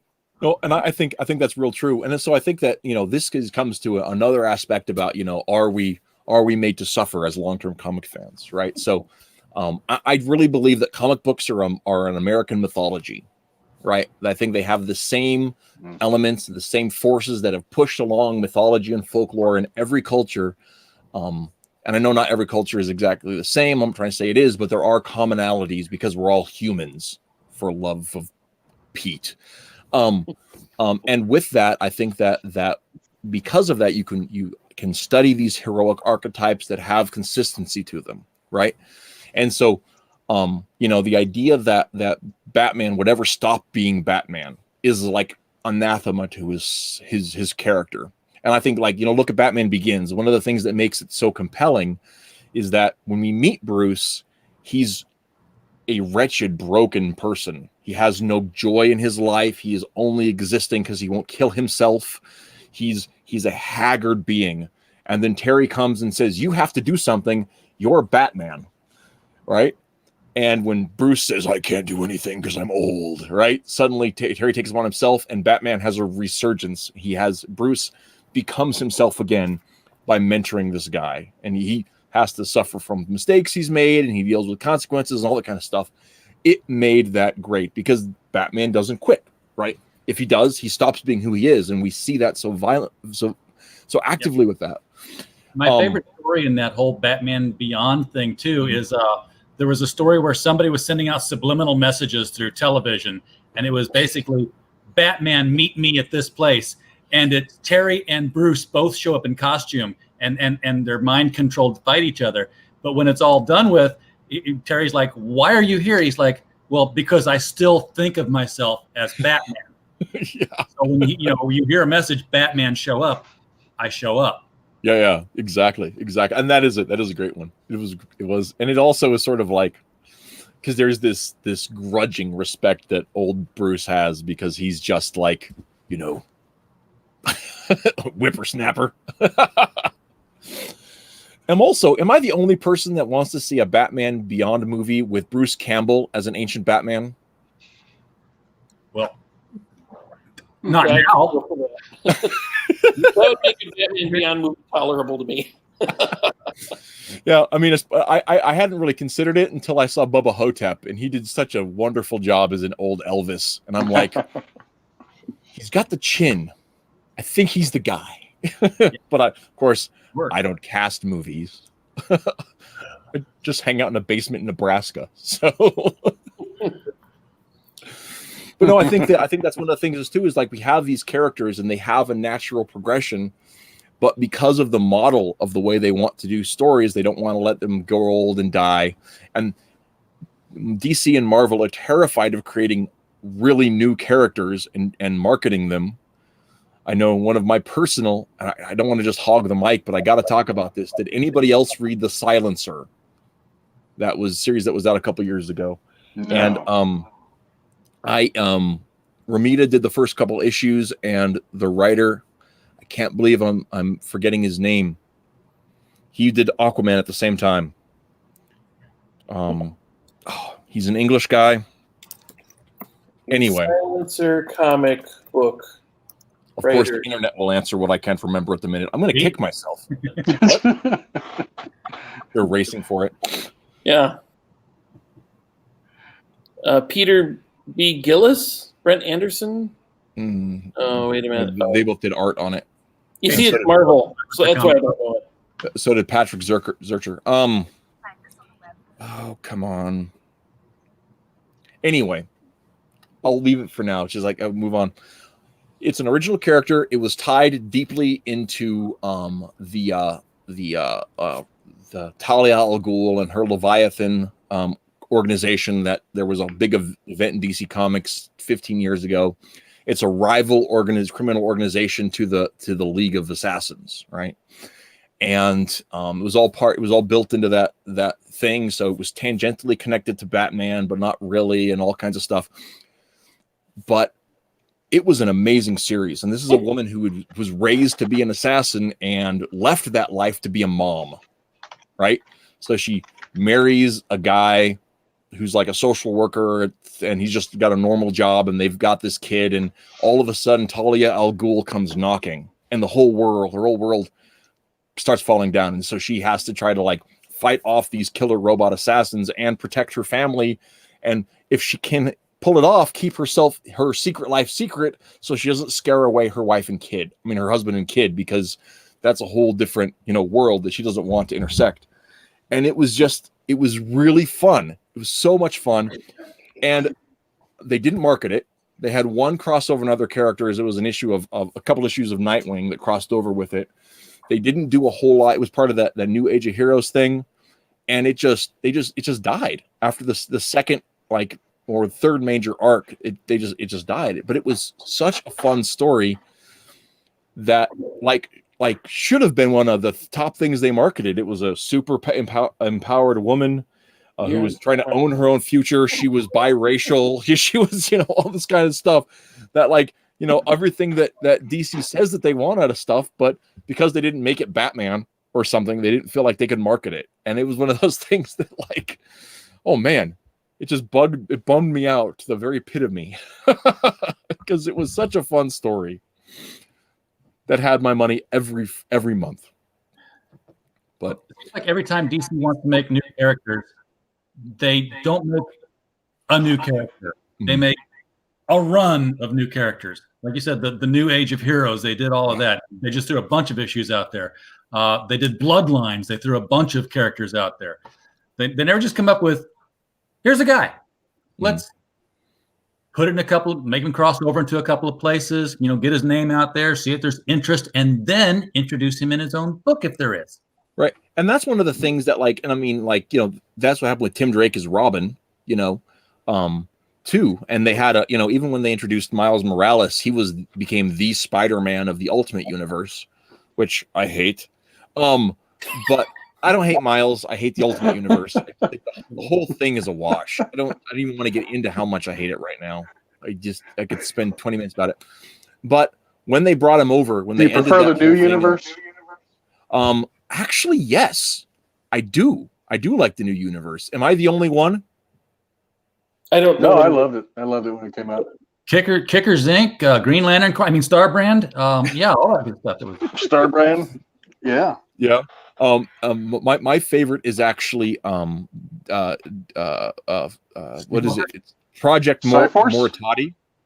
Project. Yeah. Strike Force Mortuary. Strike Force Mortardi. Yeah, that's it. The idea that these superpowered characters know they're going to die, and so there's this motivation of we can make money being part of this government organization, but do we hate them? Are we okay helping people or not? It made for some really fun dynamics. I really like that one. Doug, did you read any of the New Universe stuff? I'm sorry. I did not. I actually, since I've been focused basically on Soul Finder stuff for the past year and doing my own stuff and getting the crowdfunded comics. So I've gone away. I mean, I still collect Amazing Spider-Man. So like the Sins Rising stuff, like I have a couple issues, like back issues that I still got to get to. I think I've like, basically I'm on issue 48 is like the last Spidey that I have with Nick Spencer or whatever. But for the most part, I'm again back down to Amazing Spider-Man, and that's it. New Universe was late 80s, Doug. Yes. Oh, okay. Are you talking about DC stuff? If it's DC, then No, it's Marvel's New Universe. Jim Shooter's brainchild. Oh no. So, like I said, I was Amazing Spider-Man, Iron Man, and Daredevil were always my comics. That's basically, and then my brother used to get like X-Men, and then I would read that, and then my sister would get Silver Surfer. Yeah. So I found that a universe in like I had a buddy who like bought a box of comics at a yard sale, and he shows up in my front yard and he's like, "Hey, I was thinking about you." Boom. So there was some new universe. That's a good and that's buddy. how I kind of found it. Yeah. And then I was like, I started going to like when I'd see him in like quarter bins and stuff, I'd like, ooh. And so that's how I kind of got into that kind of stuff. I really liked. I thought it was because it was like it was the marketing machine of Marvel trying to like try new things out that weren't necessarily going to mess up their current continuity. And I thought it was bold. Man, people love their brands though. I think that's another part of it too, is that comic fans really love their branding, which is why it's a lot easier to come up with like a dozen Batman spin-offs that all wear bat logos. And it's a lot harder to make the silencer work. Well, like when we were a kid, we basically would just have like a limited amount of allowance money. So it was like, okay, I got, $5 a week or, whatever it is. And my brother gets $5 and my other brother gets $5. And it's like, you could only get like 2 or 3 comic books and then you're done. You can't get anything else. And then hopefully the neighborhood kids will have something. You could pick those up. And that comes actually back to the, when you look at the price of comics, right? Because like, okay, I know we've got a bit of spread of age here, but how much was a comic book when you started buying them? $125. Oh, Doug, okay, $125. 60 cents. RJ? 60 cents going on 75 as of 1985. Yep. Yeah. And they had just like 2 months before I started buying jumped up to $1, right? So you can find that on the calendar. It was like 2 or 3 months they jumped up to $1, right? So 1991, somewhere in there. It was actually the fall of 90 and the up that 91. So like the very first comic I bought off a shelf was like Green Hornet from Now 11. I mean, as far as like main superhero comics. And I had the Gladstone Uncle Scrooge stuff, but as far as superhero comics was that Green Hornet number 11 in that November of 90. So, but yeah, that's was. So it was like now, if you want to go down and get into comics, if you're a kid and you're just like, well, I just watched the new Suicide Squad movie. I wonder where that came from. And you go down, you go into your specialty shop. It's full of weird people standing around talking about magic cards, right? And you walk with, and it's what is it now? It's like is it $3.99 or $4.50 for a comic? I haven't picked one up in a couple. $3.99 for Marvel books. For a regular Marvel book, right? Yeah. Now I know that like in the last 10 years, 15 years, we've dealing with about 200% inflation on most things, or 100% inflation on most things. But that's still $2, right? From when we were up. I couldn't have started off buying comics at $2 a piece. No way. Yeah, I mean that's like one book, right? Maybe a book. I mean, it's just like it's one of those things that it's so they've gotten so much expensive. And RJ and I were talking about this before we went live the first time. Oh my goodness. About how much less comic that we're getting, right? You don't go out and buy a story. You go by chapter 1 of 12. Well, right. That's the link I sent you to explore. Anybody wants to find it on criticalblast.com. It's called The High Cost of Reading Comics. I I had this project in mind. I don't know why I thought I had the time to do this, but I went over to the infinite boxes of holding that I keep going over to here, and I pulled out 12 issues of Justice League from the 60s, and then from the 70s, the 80s, the 90s, the 2000s, and then the 2010s. And I went through and I counted the number of stories that I would get out of a 12-issue run, which was usually one per issue. Sometimes you get it back up to one. I count that as a story. Then I started counting the pages. Then I started counting the panels. I counted the words in these things, and I summed them up. And I adjusted the cover price for inflation for each of those years that they came out, so that I baselined the dollar.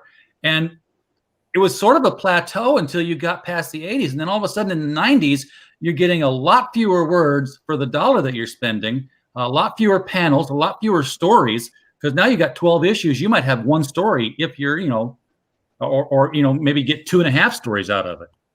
Mm-hmm. Well, like if you go to the 80s comics, like some of the narration, it was like you basically could have been reading like Robert Louis Stevenson or something along those lines. Like they were really, really good. And then like now today, it's you basically have these like teenagers like text messaging sort of like speak. It's like they haven't taken any sort of upper level English classes or something along those lines. Yeah. And I think that there's been a dearth in the ability of people to write voice too. I mean, I think everybody who writes, I mean, I know that's one thing I really struggle with. I want to make sure that my characters sound, they have their own voice, that they have their own manner of speaking or the kind of things they have. And that can be a real challenge.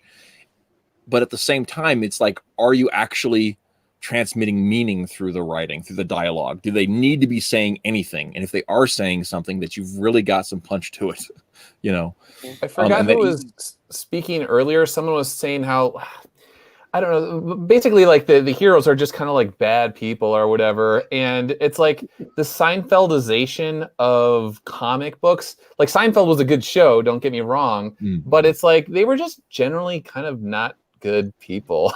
and like everyone in like the Marvel, I don't know, a lot of the modern stuff I read, it's just like this constant snarkiness, constant sarcasm. Everybody's like Deadpool, but they're not Deadpool.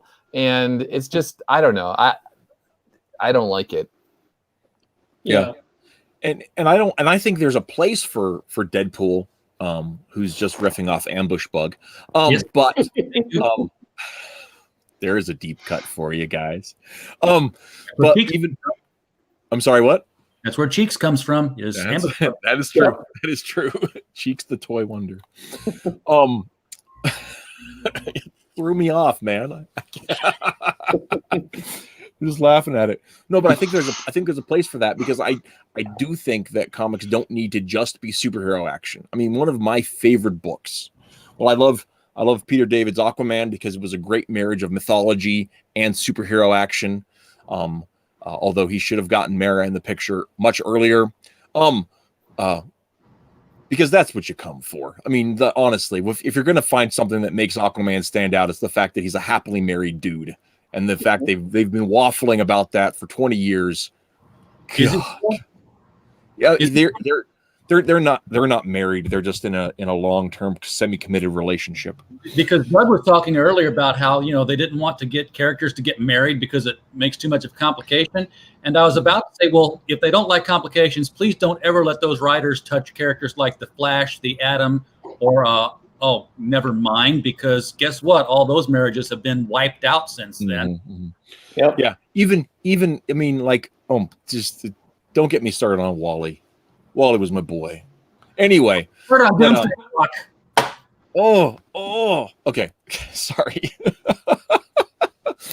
I was talking. Okay, I think there's a place for less serious things. I like Peter David's Aquaman, and I like Peter David's Young Justice, where it was superhero action and high and low concept comedy. It was just a great blend of those things. It was just super fun, and it didn't take away from the more serious Superboy stories where he was like, "I'm full of teen angst," and it didn't take away from those more serious Robin stories, which were all about Tim just doing the right thing, which is one of the things I loved about Dixon's Tim, was that it's all about just doing the right thing.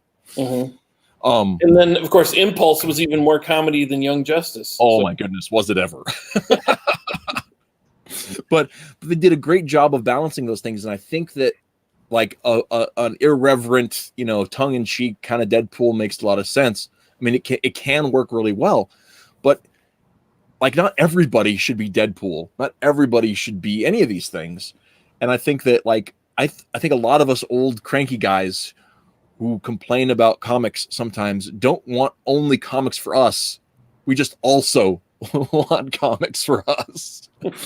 and like I think a good example of something that could have been really good. Did anybody else read Patty Walker Hellcat? No. Oh no.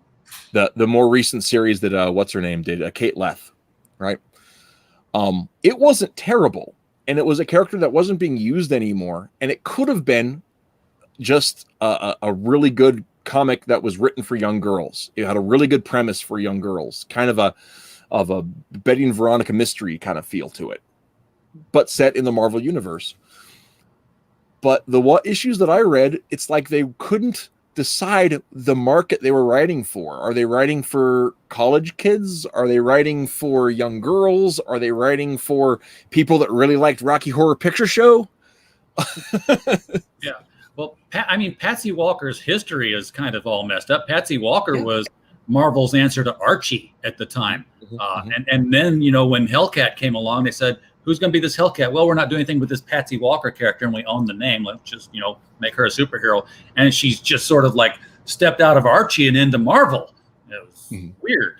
Yeah, and I think that the some of the tones in that series are going really good, but I just like they didn't commit to the bit, and they tried making it really edgy, like a Family Guy kind of edgy, and it was just like, and I, whatever. But I think that's an editorial issue, because it's not like Left didn't have, she could write dialogue, she could write a lot of that kind of stuff. So there's places in that. But.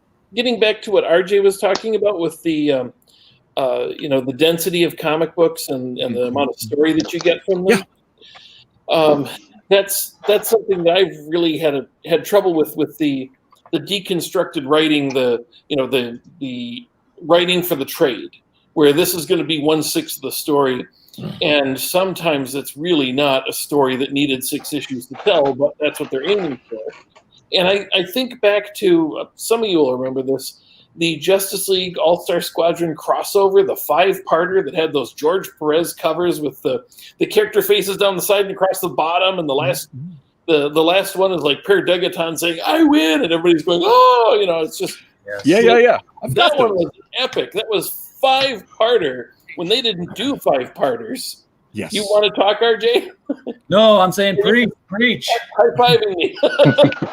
Yeah, there was a period of time when Bendis was still at Marvel when he was doing Iron Man before he turned it into just Riri Williams, where there would be like 3 or 4 issues and nothing would happen. It was like Tony was in a room with somebody, and then like 3 issues later, it's like they still haven't finished the conversation, or like that's what it like felt like, and it was just like, can we just get back to like singular stories that would just, you tell one tale in an issue and it's a fun tale and that's it, and I don't need to spend 4 months with 2 guys in a room talking for I don't know, like, well, and I think that really depends on the comic you're telling, right? Like there was, I don't know if you guys ever read Ghost World, right? Very indie book. It's a lot of talking, right?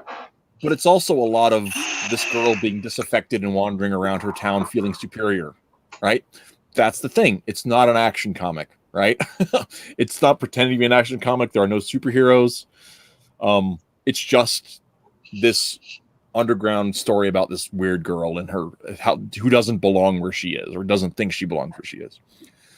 It's a great vehicle for that story, and the art perfectly matches it, and it's not a problem. It's not Iron Man.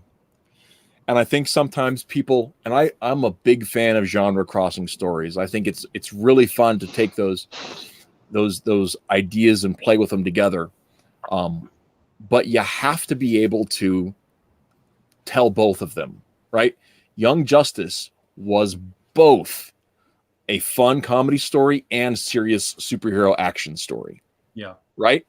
They were able to cross that over with Justice League too. Yeah. What? They were able to cross Young Justice with Justice League. Remember the sins of the past, our sins of the fathers? Yeah. That's what actually got the Young Justice. That's what greenlit the Young Justice series, was that concept in there. But yeah, and they did that with and the same is true with like I'm trying to think of it right now. But anyway, the point is that you have to do both things. If you're going to cross genres, it has to be true to both genres. It can't be just like, oh, we're just having a laugh at these guys. It's gotta. I mean, another great example is Garth Ennis's Hitman, right? Yeah. Hitman was serious black humor, but it was also a serious crime story, right? There were genuine stakes. People really died, all of that kind of stuff. The Tommy on his mission put his friends in danger, and but we also got to laugh the whole time because that's just how it was. Mm-hmm. And so I think there's there's place for that, but we have to. I think if you're gonna do it, you gotta be true to it. You can't tell if you're gonna do a Peanut story, it's got to stay a Peanut story. If you're gonna do Archie, meets Punisher, you can't, not have Archie be Archie. You know what I mean?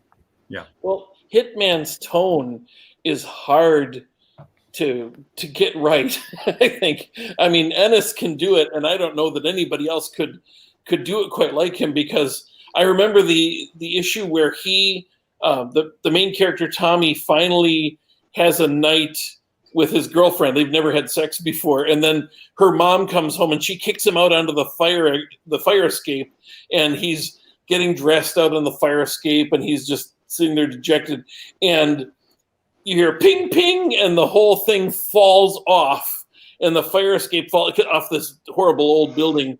The fire escape collapses and tips him off, and he falls through the window of the building opposite and into a drug deal. And they're like, Tommy, his Monahan, you did this. And they're like, no. And they're like, why is he here? Are you setting us up? And he's like, no. This was just an accident. And everybody's got guns drawn on each other. And he's like, guys, this is just an accident. Okay, let's all put the guns down. Call your boss. We can straighten this out.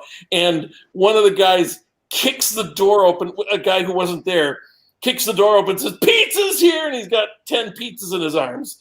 And everybody blows each other away because of the sudden surprise. It's the door being kicked open. He's like, "Pizza's here!" Everybody kills each other except for Tommy, and I think the pizza guy is okay. Well, but hopefully. Everybody else is dead, and it's like, so you got everybody's, and they're seriously dead. This isn't a cartoon or anything where they come back to life, and there's fallout from this later, but it's funny as heck. Yeah. and it's that's a hard tone to get right. I would love to see Hitman, be adapted, but I don't know that anybody could do it right.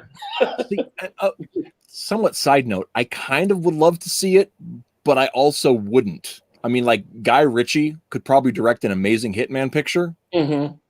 And I don't know that anyone else could catch the style, but at the same time, because I'd love to have Hitman get more airplay, right? Because it was such a good series that it should be wider known. But at the same time, I don't want to see them do to Tommy what they did to Suicide Squad. Yeah, you know what I'm saying? Yeah, that would break my heart. Yeah, somebody who just kind of reads it and doesn't really get it. The Suicide Squad movie, I could pretty much just, pretend that that the first one didn't happen. We could just forget it, except for that scene where Amanda Waller kills federal agents who are working for her and says, "These guys don't have clearance to see any of this." And it's like, that taints her so much. It's like, I can't get past that. She's a great character, and they just don't understand how to write her. Well, and that's actually in keeping with the way she was portrayed in the New 52. Which I guess, and that's true, because I haven't read all those issues and all it's that. Don't Hutch. It's terrible. It sounds so good. Yeah. And they don't understand. I think I think Ostrander's the only person who really knows her. Yeah. Everybody else, it's like they don't understand. Some people think she's an outright villain. The way she was portrayed on Green Arrow, it's like she would nuke a party full of people, a mansion with a whole bunch of innocent civilians because there's a bomb in the basement she wants to get rid of. It's like you can't wait an hour, for the party to get out. With the movie, and I actually want to get on to one last point, but with the movie, I think one of the big problems is that nothing in the movie required, a team of criminals to do. It was just a superhero. Yeah, that was one of the biggest problems with it. I mean, there were lots of problems with it, but one of the biggest structural problems was that the threat was just a Justice League problem. It was just an Infinity Incorporated problem. It had nothing to do with Suicide Squad. Well, the threat was the Suicide Squad. It was one of their own members. It's just terrible. It's just, so there was there's like the new one.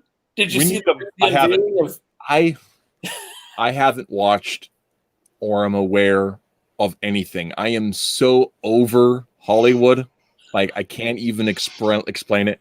And like I've got a bunch of friends. How excited I am for it. That Gunn should have been given this from. If you just pretend the first one didn't happen and watch this as Suicide Squad, I think this will be highly enjoyable. Well, they have all these oddball characters. They really plumbed the depths. They've got the polka dot man, and I think he's not just like killed in a minute. He is through a lot of the action. I've seen so many scenes with him from what they showed. They have the Peacemaker with the big goofy helmet, and all the characters have these bright costumes just right out of the books. And I'd swear James Gunn probably read the Suicide Squad Doom Patrol crossover because both the Thinker and the Weasel are in this, and they were both killed off in that book. And I think Gunn's brother is the Weasel. Yes, he is. If I'm not mistaken.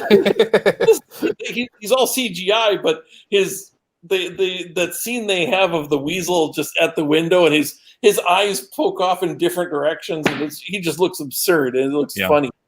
I'm so excited for this movie. I'm sorry. No, it's fine. I have been angry with Warner since Batman v Superman, and I really tried liking Justice League, and I hated it. And I did like Aquaman, but I'm also super biased because he's like one of my. I mean, they did a decent job. Mm-hmm. I liked it. Okay, I like it. Okay, and Shazam was fun. But I also don't think it was really a Shazam. I mean, I really enjoyed it, but I did not enjoy it enough. And I hated Suicide Squad. Every moment of that movie, everything about it, I hated. It looks so good. The what? So, I mean, I was just like, after everything, I'm just sort of done with, hey, Pickles. I'm just sort of done with Hollywood, messed up Star Wars, Batman v Superman, I'm over it. There's only two movies that I want to see, and one's Bill and Ted's Bill and Ted Face the Music, which I haven't seen yet, and the other one is the new Ghostbusters, and just because Reitman's kid's involved, that's it. I may never go to the theater. Watch the promo for the new Suicide Squad. You will be so. I mean, seriously, it is. Like the comic books are come to life. It looks like the studio didn't want him to go back to Marvel or something, so they were just like, they gave him a blank check and just said, do whatever the heck you want, and then maybe he'll just stay with us and like never do another Guardians movie or something like that. Maybe. And the villain might be Starro the Conqueror. You had my attention, now you have my interest.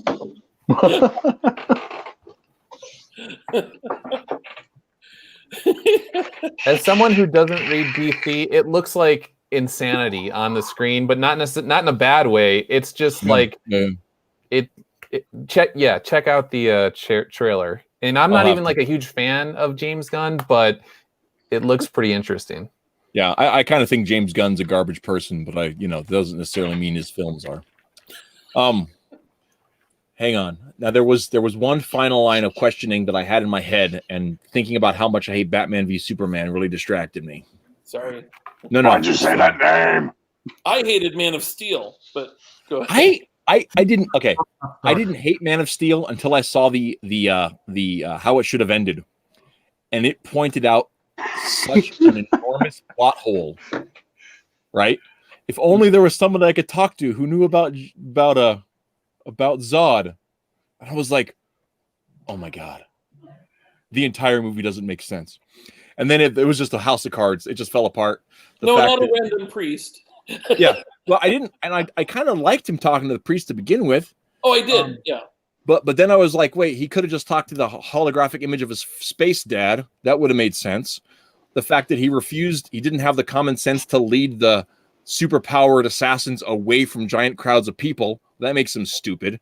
I mean, it's just like, wait, every decision Clark makes in Man of Steel is because he's an idiot. Yeah. Oh my God, he's an idiot.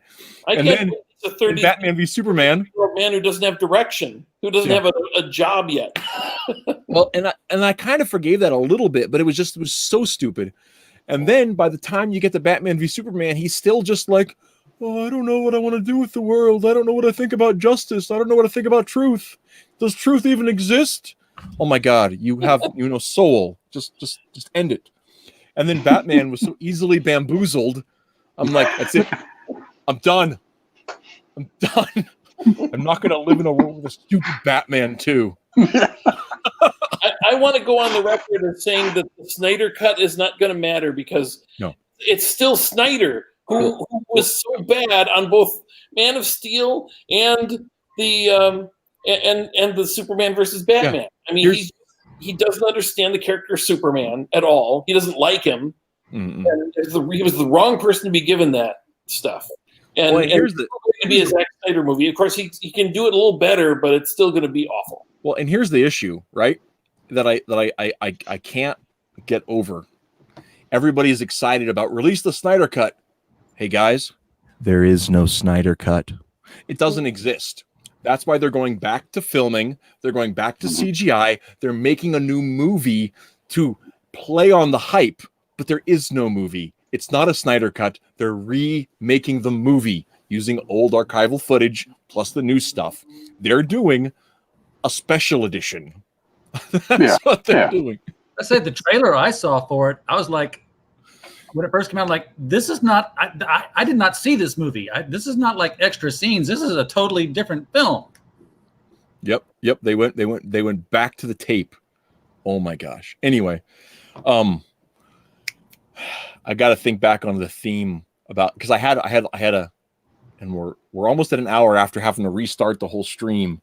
But I really wanted to, there was an idea in my head before we started talking about DC movies about, okay. So DC and Marvel, they're doing all this stuff to try to appeal to new audiences, right? I mean, that's a lot of what, I mean, you can go back to Crisis. They were trying to get in new audiences. The New 52 was about getting in new audiences. Making Peter a bachelor again is about getting into new audiences. Civil War really was about starting a tabula rasa to a certain extent.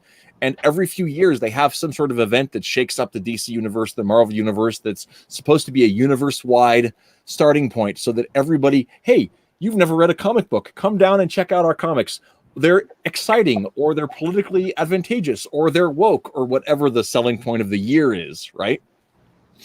Which drives us old-term fans crazy, right? Now, part of what bothered me when the New 52 started was that I had spent 15 years developing a love of the new Earth, the post-crisis DCU. I had invested hours of my life, and probably years of actual time, studying these characters, finding back issues, sorting through long bins, all that kind of stuff. Looking at how like the young all-stars worked toward marrying the pre-crisis and post-crisis universe. Looking at all this kind of stuff, and looking at, picking through the Silver Age books I'd picked up to see, oh, this one is canon and this one isn't, and all that kind of stuff. And all of a sudden, none of it mattered anymore, and all of the time I'd invested in Hutch, you know this, and I think I've talked to Doug about this too. I spent years pitching stuff to DC, like, writing query letters saying, here's a hint of a story, are you interested? And getting, their fancy stationery sent back to me saying, nope, sorry, kid, Yeah. Maybe if you had an artist. Have you been published anywhere? Yeah. You're going to get me started on Doomsday Clock, aren't you? Yeah. Well, not this show. I don't have enough time. We'll have to have you back in October. Believe me, I wanted to get to that. We didn't. But part of the thing is, like, so we have this salt. Are we really just being unreasonable? Right? Is it something that we think it's just, I mean, legitimately, bad writing is bad writing, right? Doug was talking about this, I can't write a compelling married Peter. No, you suck as a writer, right? But how many of the things that we really complain about are issues about that? Are they bad writing, or is it just us being old and curmudgeonly? No, it's bad writing. If the comic industry was a theater, was your local theater, and it's got like 200 seats in it, and the same, the same chapter of the movie is playing all the different times, and they regularly have 150 of those 250 seats filled with $5 tickets every Saturday. We're in there buying it and watching the continuation of this movie. And then they say, you know what? We've got these other 100 seats here that aren't getting filled. Instead of advertising the movie that they've got and telling people how great it is, they've decided they're going to put up an entirely different movie that does not appeal to the audience they already have, that they're not trying to get a bigger audience, they're trying to get a different audience. And it's going to be a movie that's going to address this issue and that issue and everything you care about. And all the people who don't come to see the movie right now are going to spread word of mouth saying, hey, this movie is going to be really great. I love that they're doing this with this movie. I love that they're doing this in this movie. And then they put the movie up, and the 150 people that were there, 100 of them leave. 50 of them are just too fat to get out of their chair because it's where they live from now on. And the people who said how great the movie is don't buy tickets that now cost $20 because they've got to make up the loss. I think that's a pretty good analogy. I mean, Marvel had an Iron Man book where Tony Stark was not even in the book. It was Riri Williams for at least a year, something like. So it's just like they could have just maybe 2 years or whatever the heck it was, and it was just like, okay, just make a book called Riri Williams or something, but don't. I've collected Iron Man since I was a kid, and if Tony Stark's literally not in the book, or even with Amazing Spider-Man, when it was, they killed off Peter, and then he was Ghost Peter. And then it was Doc Ock for a year and a half or whatever the heck it was. Yep. And it's just like, okay, well, you keep trying to change things up from people that have literally purchased these books since they were, I don't know, I was like, 1983 when I started buying, 84 when I started buying comic books. So it's just like, okay, well. They put Riri in there and people hated it. And everyone said, well, it's because you hate black people and you hate women and you're racist. You know what? They put James Rhodes in that armor for quite a long time in the middle of Iron Man's run, and we loved it. Yeah. Yeah. And actually, and that's something that came up on Twitter today. People were talking about, we just don't like crappy characters. And, none of these are original characters. They're just all takeoffs of the characters. Legacy characters, even race swap legacy characters can be amazing. Jon Stewart is amazing. Mr. Terrific is amazing, right? Yeah. Kiera Sanders is amazing, right? Those characters are good. It doesn't matter that they're playing on previous legacies. It doesn't matter that they have a different cultural background than we're used to. The nature and the strength of those characters themselves is great. And for me, and like I said, I think going back to what you're talking about, RJ, why don't we let these, and even what Doug was talking about, why don't we let these stories play out? Right? Nobody complained in the 90s that Tim Drake was Robin, right? Nobody was sitting there and being like, I wish I was reading a Dick Grayson series. No, because there was a Dick Grayson series and he's Nightwing, and it's awesome because Chuck Dixon was writing it. It was great. I might be a fan of Chuck. Yeah. But Tim Drake was so well done and so interesting. Nobody complained about that. Yeah, exactly. He was writing in somebody else's pixie boots, so to speak, but we didn't care because it was so well done. I've come around on Miguel as the Blue Beetle. I didn't hate him. I just really hated what they did to Ted Kord. And I've talked before about how Chuck Dixon had that whole idea where Ted Kord has a heart problem. He can't be the Blue Beetle anymore, but he was going to be the guy who runs a Blue Beetle franchise and brings in all these new superheroes to be the Blue Beetle for their town. And if Miguel was one member of that Blue Beetle group, somebody who actually tried the Scarab and had it embedded, and that's his character with Ted, that'd be great. And they kind of, I swear I haven't followed it as well as I'd like to, but when they finally did the rebirth, they had him, Ted Kord, be training Blue Beetle. I only saw a few issues. I don't really know what the history is. Yeah. Ted ever the Blue Beetle? And he doesn't, I don't know, but it's hard. That's the problem. I don't know what the history is. If I was told that I could write Blue Beetle next week, I wouldn't know.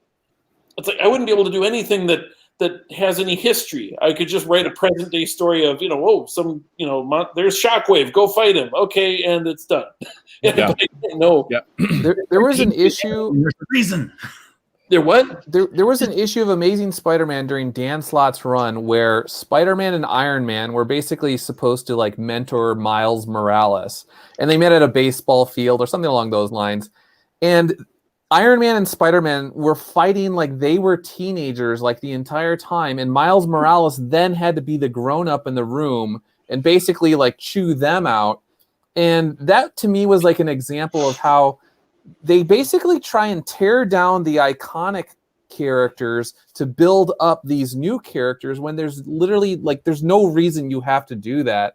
And so someone like me who grew up with these guys was like, that would never play out like that. You're just doing it because you either hate the iconic guys or I don't know, you're just trying to like hurry up and be like, Miles Morales has to take Peter's place and he has to be the new guy. So we're going to just make him the greatest in the world. And he's going to be more mature than Peter and Tony simultaneously. And then when I complain, then I'm the bad guy somehow online. He's a Mary too. And I think that one aspect in that like is, there's the cliche of the Marvel misunderstanding, right? That's just a part of it, maybe you're a villain, you're dressed like a spider, I'm gonna go squash it, right? And they have the whole, and there's the fight, and then they realize that they're friends and they have to go stop Cardiac, or no, wait, Cardiac wasn't a villain. I can't remember anymore. I'm having a brain fart. I've had one too many brandies. But with that, you have that kind of thing. That's the tradition. And maybe people don't want to realize it's not the Marvel age anymore. You're not Stan Lee. These characters have grown up. They've evolved. They've learned a little more. Superheroes are super common and everybody knows each other. So we don't have to make them act like petulant children anymore. Mm-hmm. Maybe that's part of that. I don't know. But I do think that there is something about not letting characters earn their stripes, right? Some of the new characters. And one of the things that was, I think, is really great about like the way they introduced John Stewart, right? John Stewart was an angry kid who was, he had to earn his respect. He had to earn his place, right? He had to grow up a little bit. You got to see that on the pages of Green Lantern. And when he was in Mosaic, I know Gerard Jones, whatever, but Mosaic was a great book, right? So I loved it, and the complexity that you see John go through in that story and his ability to grow past his failings and become something greater was just wonderful to see. When you saw Kira Saunders becoming Hawk Girl and struggling with like this dual nature of her personality, that was really great. When you saw in Silencer, and I guess I'm the only one that's read it, but in Silencer, you should. It's really fun. You get to see her struggle with her past that she was born into and the future she wanted, right? Her choices versus her destiny and how those things should play together. And that was something. It's good to watch your characters, whether they're straight heroic, whether they're anti-heroes, whatever, earn their stripes. Well, I've never seen anybody. I'm not a DC guy, but I've never really heard anyone diss like John Stewart. I've only heard people say that he's awesome, and I only know him from like the cartoons. Yeah, and I never I always thought he was cool too. So it's like it can be done right. His character for the cartoon, though, he was not a boring architect. He was a military guy. Yeah, that's true. They did spice him up in the cartoon a little. Yeah. But I mean, even with even with like Kyle Rayner in the comics, like people griped about it, but people weren't really griping about Kyle. People were griping because they felt that Hal got done dirty. Yeah. Right. Yeah. Kyle's journey was amazing. He didn't fit, but he was the only one there, and he became the one to fit. And then I think they did Kyle dirty later on, but that's a whole different story. Here's what I have against Kyle Rayner. It's unforgivable against Kyle Rayner. He brought us two things. One, not so bad. Hal's Emerald Advancement Team. We got Hal Jordan back because a group of fans formed this, letter writing campaign that they never let up. Two, he put a woman in a refrigerator. Oh, he didn't do that. That was Ron Mars.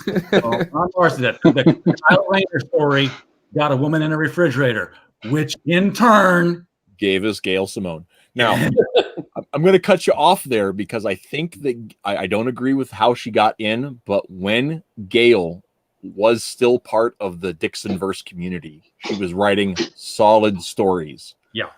When she tried to pull rank on Chuck Dixon, and this is not just me being a fanboy, I'm telling you, her stories got worse when she told him to screw off. There are reasons. Yeah. We've gone from the Great Birds of Prey to a 5-issue Daredevil series, Testifying Devil series, where he eats a sandwich for 5 issues. That's a really good sandwich. Man, I'm hungry. It must be. So, just savor it. Just savor it for 72 pages. And talk to a 5-year-old wearing a unicorn horn. Last week on the show, I had Brian Ball and Trent Luther from the Rags book. I don't know if you guys have read Rags at all. It's a little saucy. But one of the things that they did amazingly with that series is that Regina, the main character, goes through a lot of trouble and has to earn the end of the story. And it is one of the most satisfying stories that I have read in years. Because it's a struggle. It's a fight. It's one of those things that doesn't come easy. And she's capable. She has this amazing capacity.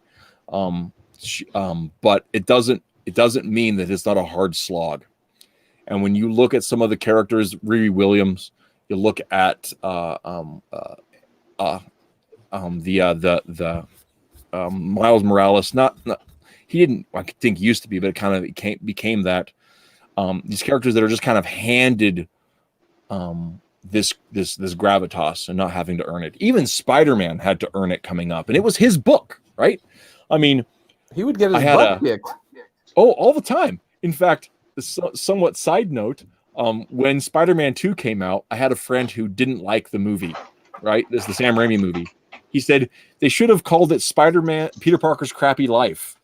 And I said, come on, man. Have you not read a Spider-Man comic? That is Peter Parker. Even I know that. Right?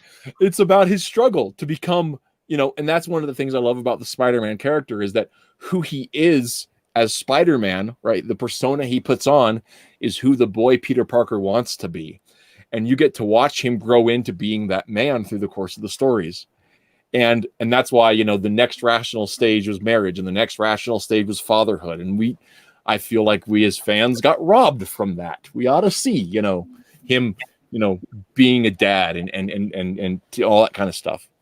Well, like in real life, you do get smacked around and then you have to learn from your mistakes and then come back stronger. So Peter Parker gets smacked around by Doc Ock, all of his, different tentacles or whatever, and he's left in a ditch or whatever. And then he comes back a couple of issues later, and then he redeems himself.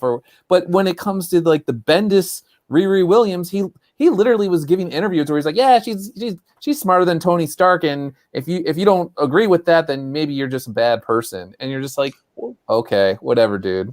Well, and even if she's smarter than Tony Stark, and here's the thing, that doesn't mean she knows everything Tony knows, right?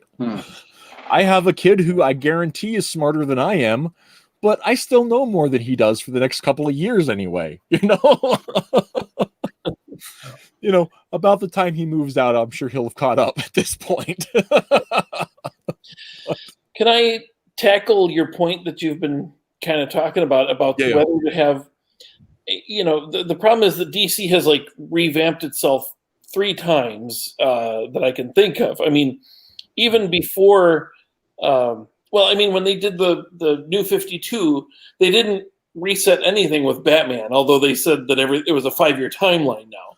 But they didn't change anything except that suddenly Jason Todd has a whole new costume and all that. But or not Jason Todd, pardon me, Tim Drake, and he's calling himself Red Robin, and but it's really weird. It's like it wasn't really it's just you have to relearn who everybody is, but it's not a rebirth. It's not a new. We're not starting over again, Yeah. And then they did the same with Rebirth, and I thought Rebirth was better of the stuff that I've seen. Like I say, the Blue Beetle being one. There's some stuff in there that's good, but I would really love to see. It's like they're still recovering from the bad Superman that they came out with for the New 52, and they had him. So there's like 2 Superman existing at the same time, and then the other one is married and has a kid, and he's from another universe.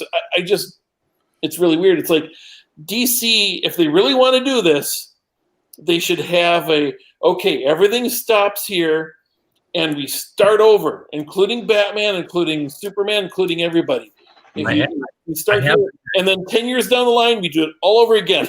You can actually count down to it, and just every 10 years, start over again.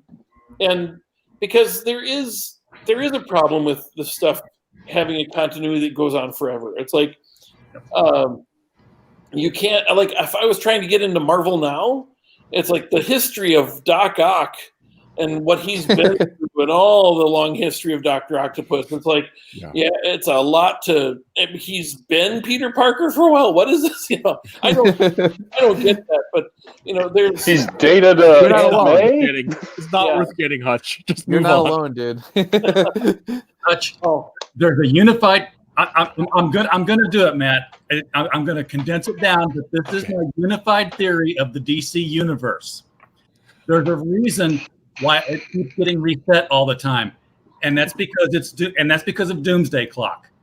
And I'm convinced that this is the story Jeff Johns wanted to write before DC editorial got all jibble jabbled after issue number 2, and Dan Didio came in and said, "No, don't write that story," because Dr. Manhattan in Doomsday Clock was doing things that Dr. Manhattan could not do in Watchmen. Dr. Manhattan cannot travel in time. And he was doing that in Watchmen, or in Doomsday Clock, maybe. In Watchmen, he could see through time, but only in spaces where he actually existed. He could not see what was happening somewhere else in the universe if he wasn't there at that time. Therefore, there is no logical way that he could move a Green Lantern out of reach of Alan Scott in the 1940s on a train, because he wasn't there. Unless he was. At the end of Watchmen, he's gained his trust in humanity again. He's got faith. He wants to try and create some. You've got this pale electric blue figure walking into an orrery of a solar system and disappearing. Green Lantern number 40, Krona, the Owen, looks back at the beginning of the universe, and what is it? It's this pale electric blue hand swirling a bunch of stars. And the oldest race in the universe is pale blue. Right. The reason the universe keeps getting rebooted is because Dr. Manhattan is still trying to get it right. He has been through all those years. He was there in 1940. He was there in 1939. He's been there the whole time, which is why he can always keep changing it. Is this what was in Doomsday Clock, or is this what you're proposing? Because I didn't read. This is where Doomsday Clock started to go, and before it veered off something else. If Doomsday Clock had been done in the 80s, with Julius Schwartz and Dick Giordano and Denny O'Neil had been around, there'd have been a Doomsday Clock banner at the top of every single DC title, because the big concepts they were doing in there should have been spilling over into everything. The entire Firestorm story should have been in Firestorms. Well, and I think they were talking about that when it first came out, right? Because it was supposed to take a year. Yeah. And then it mysteriously didn't anymore. And I quit caring. Right? I mean, I missed the first 3 issues because those came out, I think, a month, then 6 weeks, and then 8 weeks after that. Yeah. And I was just and I missed. I just didn't get, because at the time, I didn't have a shop in town that was getting new comics. I had to go to Wyoming to get them. So, when I'd visit the in-laws. So I kind of missed it. And I was like, oh, well, I've missed 3 issues. They're already jacked up on online. So I'll just pick up the trade. I don't want to do that, but I don't have much of a choice, right? Yeah, so it became a wandering mess. And it did. And it just kind of went everywhere. And like, I quit even following like reviews about it and like, trying to, wade through who was doing spoilers or whatever. I just kind of quit caring. Right. And of course that was also the time where like Jeff Johns left DC proper and went over to be the like head of production for DC films or whatever. And, then Bendis showed up and started, deciding everything was awful. It's a whole thing. Okay. Anyway, but no, I think that I do agree. I mean, I think we're all in agreement to a certain except we started off on this question about, is it really bad or are we just cranky? And I think that we all think, and people out in the ether can tell us we're wrong, but I think that we're cranky because it's bad. When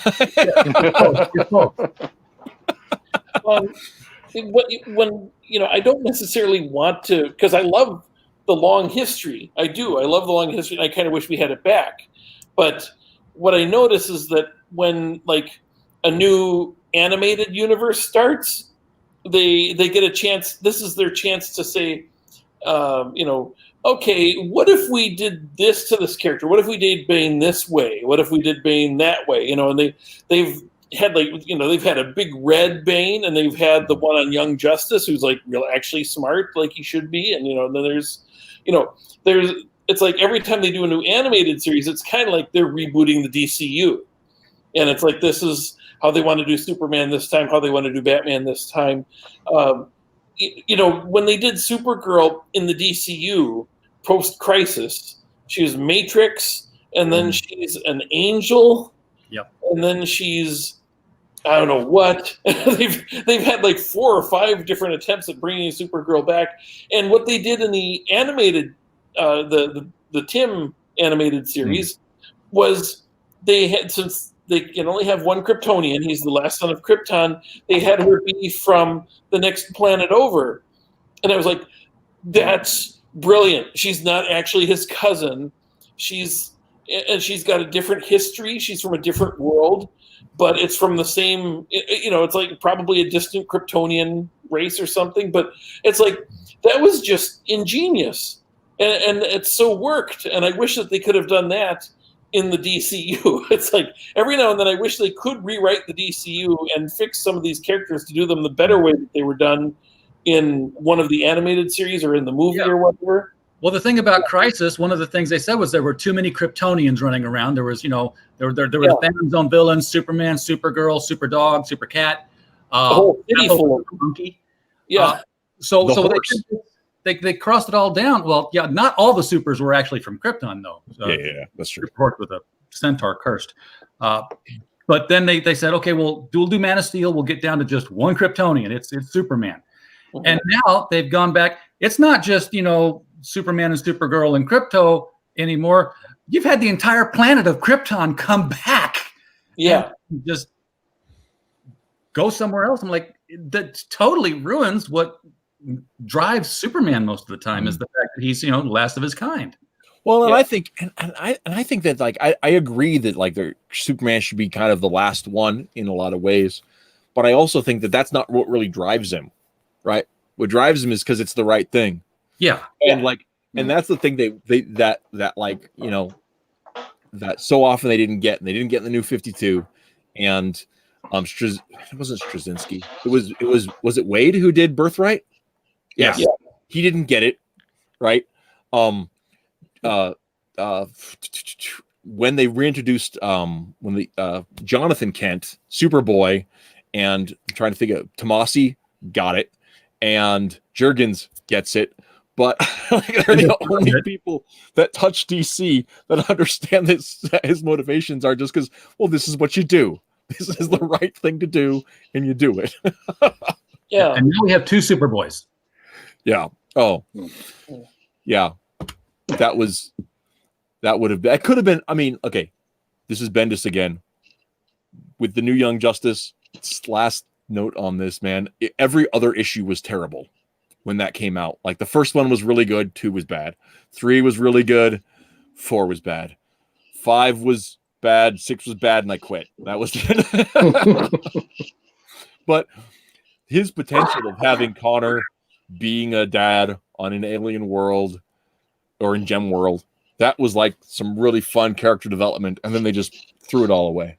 Yeah, now he's in Action Comics. Connor and Jonathan are both 17-year-olds, and like no conflicts. Like, hey, is this like my cousin or something? Or if they'd have kept John a kid and sent Connor off to be the Superboy of the Legion, that would have made a ton of sense. But you can't do that. How is Jonathan? How has he gone 17 years? How's he space magic? Bendis. I just, I look at that as being... Actually, to be more specific about it, Bendis wrote that Jor-El wasn't dead, and then Jor-El had kidnapped Tim Drake to put him in the Phantom Zone for a while, and then revealed himself to Clark and Lois and John, and then John and Lois were left with Jor-El to have a space adventure that no one talked about, and then then John came back as an angry young man. And Lois is 17 years older too. Yeah. She'd have to be. Yeah, she'd have to be, but she still looks as good. Yeah. And that was all, Jor-El was the Mr. Oz that was running around before Doomsday Clock came around, and everybody had already figured out that Mr. Oz was going to be Ozymandias pulling strings on the other side of this thing, and they're like, nope, throw that all away. We got to come up with some crappy patch. Yeah, well, Ozymandias, anyway, I don't want to. It just all sounds horrible. I'm sorry. I was, yeah. Anyway, I have to get away from the beauty of that whole idea of Jor-El and Lara are just sending him away so that he lives, and that's it. He's pressed for time. He can't build a bigger rocket than this one.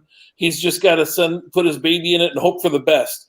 And whenever they start putting in stupid stuff like Jor-El visited Earth 5 times and interfered with our history and he's been here before and I just want to strip away all that stuff, and I want to see what John Byrne is doing now. See, one of the things about the sacrificial, the Moses metaphor with that I love about it in terms of an American context. And I think Superman's an intrinsically American guy.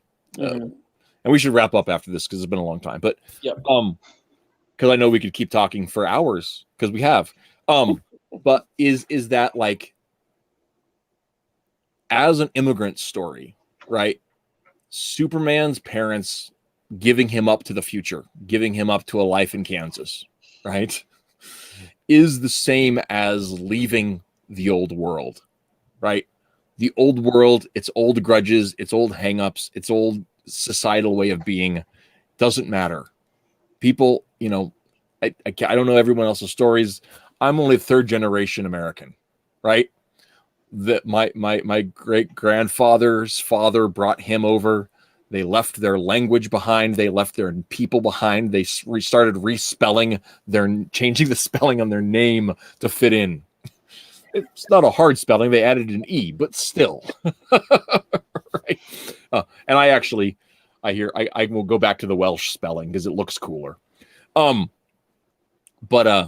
But I mean, that's something that we did, right? When we came over, and tons of people, millions of people did that because it's a new start, right? And Tony, thanks for coming on here, Tony Sizzle. It's not picking up here. Superman is an intrinsically American, and it is. It's everything about that. And I think that those of us who grew up believing America mattered, those of us who think that there's an ideal to that, we see the purity in that. But there's a crop of people that don't think America matters, and they're writing Superman. the people that don't think responsibility matters, and they're writing Spider-Man. And I think that's one of the struggles that we old fans, because we're old enough to remember when G.I. Joe was awesome. So also, if any of you guys out there want to read the best G.I. Joe story of the last 20 years, it's called Black Hops. It's written by Mark Pellegrini and drawn by Tim Lim. It features a commando rabbit, and it is the best G.I. Joe story of the last 20 years. The thing I love about that is that it's USA GI, and I'm like, Usagi. Yep. It took, okay, true story on that. I was talking about USA GI and what a great story it was and what a great character USA GI is. And my wife said, "Did you just spell Usagi?" And I'm like, "Yes, I did." I didn't pick it up for months. It's Usagi. Okay. Anyway, but yeah. And I think that's part of it and I think that, like I said, old fans were cranky because the stories are bad, but it's because they can be. And I know I did not start writing comics because I was sick of bad stories. I started writing comics because I love comics. But I also want to write stories that are awesome. And I don't know if I do or not. I don't know if that's something you can self-apply. I know Doug does. Because I've read them. And I know, and I've not read Zombieful World of Oz. Eric, why not? I don't know. I just haven't. But I Send do me know your address. I know everyone who has read it loves it. Yeah, and people that stuff. And I know that I know we all care about comics. I mean, like Hutch, you've spent 30 years of your life promoting comics, and just talking on the stream. I know we believe in the medium. We believe in heroes, and the fact that they're applicable. And I don't think we'd be cranky old men so much if other people were writing awesome stories. So we gotta make it happen, right? It goes. So, guys, thanks for coming on, and letting me rant a little bit. And I like hearing other people rant too. So I really appreciate it. But we do definitely. We're at 2.5 hours after starting late. So, I blame Restream. I don't want to, but I have to for starting late. Doug, can't use it. Oh man, I really wish we did. I was hoping to get. You could use Restream to start up the Restream. Something. I'll figure it out later. Doug, before we go, let's go ahead and give pitches. Black Tide's coming. Yes, Black Tide with art by Matt Weldon and colors by Brett R. Smith. Variant cover by Timothy Lim. That'll be later this year. Should be around Christmas time with a campaign in early 2021. So I guess I'm already giving stuff out. But anyway, just expect it at the end of the year. Got a lot of fun stuff planned. Excellent. Eric, can anybody get the Zombieful World of Oz right now? Is it in campaign? Is it in demand? Is it? You could still get it in demand on Indiegogo. Issues 1 and 2 are available on Indiegogo in demand. I'm going to leave it open probably for a few more weeks. I've finally finished the last of the fulfillment last week, except for 5 packages I don't have addresses for because nobody filled out their surveys on Kickstarter. So listen, out there in the internet, fill out your surveys. Always fill them out. I do that when I order. Always. Name and address? Yeah, it's right here. So yeah, I've got a few left to ship out, but otherwise I'm done. On time, like issue 1 was. I've got a couple more books coming out this year. Cthulhu Invades Oz. I'm part of a anthology there that's going to come out crowdfunding next month. I believe it's going to be October already. Oh my god! Yeah. Wow. So I've only got a 4-page story in there. I did the art, another guy did the story, but it's a cool story. It's kind of neat, and the book's going to be over 100 pages. Then I've got a couple other projects I got to do before I get back to the Zombieful World of Oz number 3. Cool. RJ, I noticed that Bulletproof is on sale on Amazon. Bulletproof is on sale on Amazon, and it's still the hardcover because we haven't released the soft cover until later this month. Yeah. This is the YA superhero novel by Stephen J. Mitchell, published by Critical Blast Publishing. Yeah. And it is the story of 16-year-old Cody Haywood, who wakes up one morning to discover he is bulletproof. He's also got the attention span of a ferret on pixie sticks. So there's focus issues if he's going to become a superhero and survive. So with the attention span of a ferret on pixie sticks, he could host a YouTube talk show. That's We'll go on for at least 2.5 hours. at least 2.5 hours. Hutch, what you up to these days? I had to go on mute because my wife was playing Alexa in the background, asking what the forecast is. I'm like, that's coming over the wire. You know, I wish I had something good to tell you, but with the cost of shipping and everything, I don't have anything I'm trying to get out there. I can't even. I've got a whole bunch of stuff printed up I couldn't afford to send out. So Yeah. yeah. So, Some other day we'll talk more about MetroMed. I want to get my hands on some much. I'm going to be completely honest. Yeah, we gotta figure it out because I feel the need to dig into what you got there. So yeah. we'll talk later. Some other time. We'll talk later.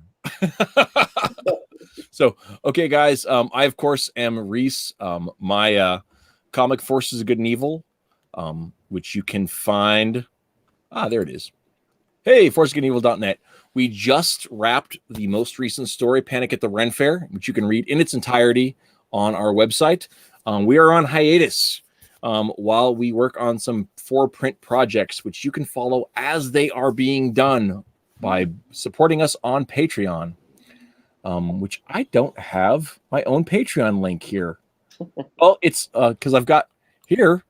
That's how you get to Brian Ball's Rags, by supporting them on Patreon. But I don't have my link. So you can't find me here.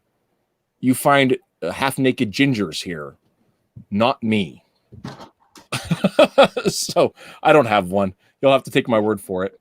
But yeah, that's what's going on with me. And of course, next Thursday, I'm going to be joined by Nicholas Mueller, who does Demon Hunter Raven, and by Marshall Lee, and we're going to be talking about making comics and marketing. Oh, cool. Which is something that I am very bad at, and Nicholas does for a job. So, hey, that's next week's show. Thanks for tuning in, for spending some extra time with us here. And until next time, keep reading comics, especially if they're mine. Okay. Bye. See you guys.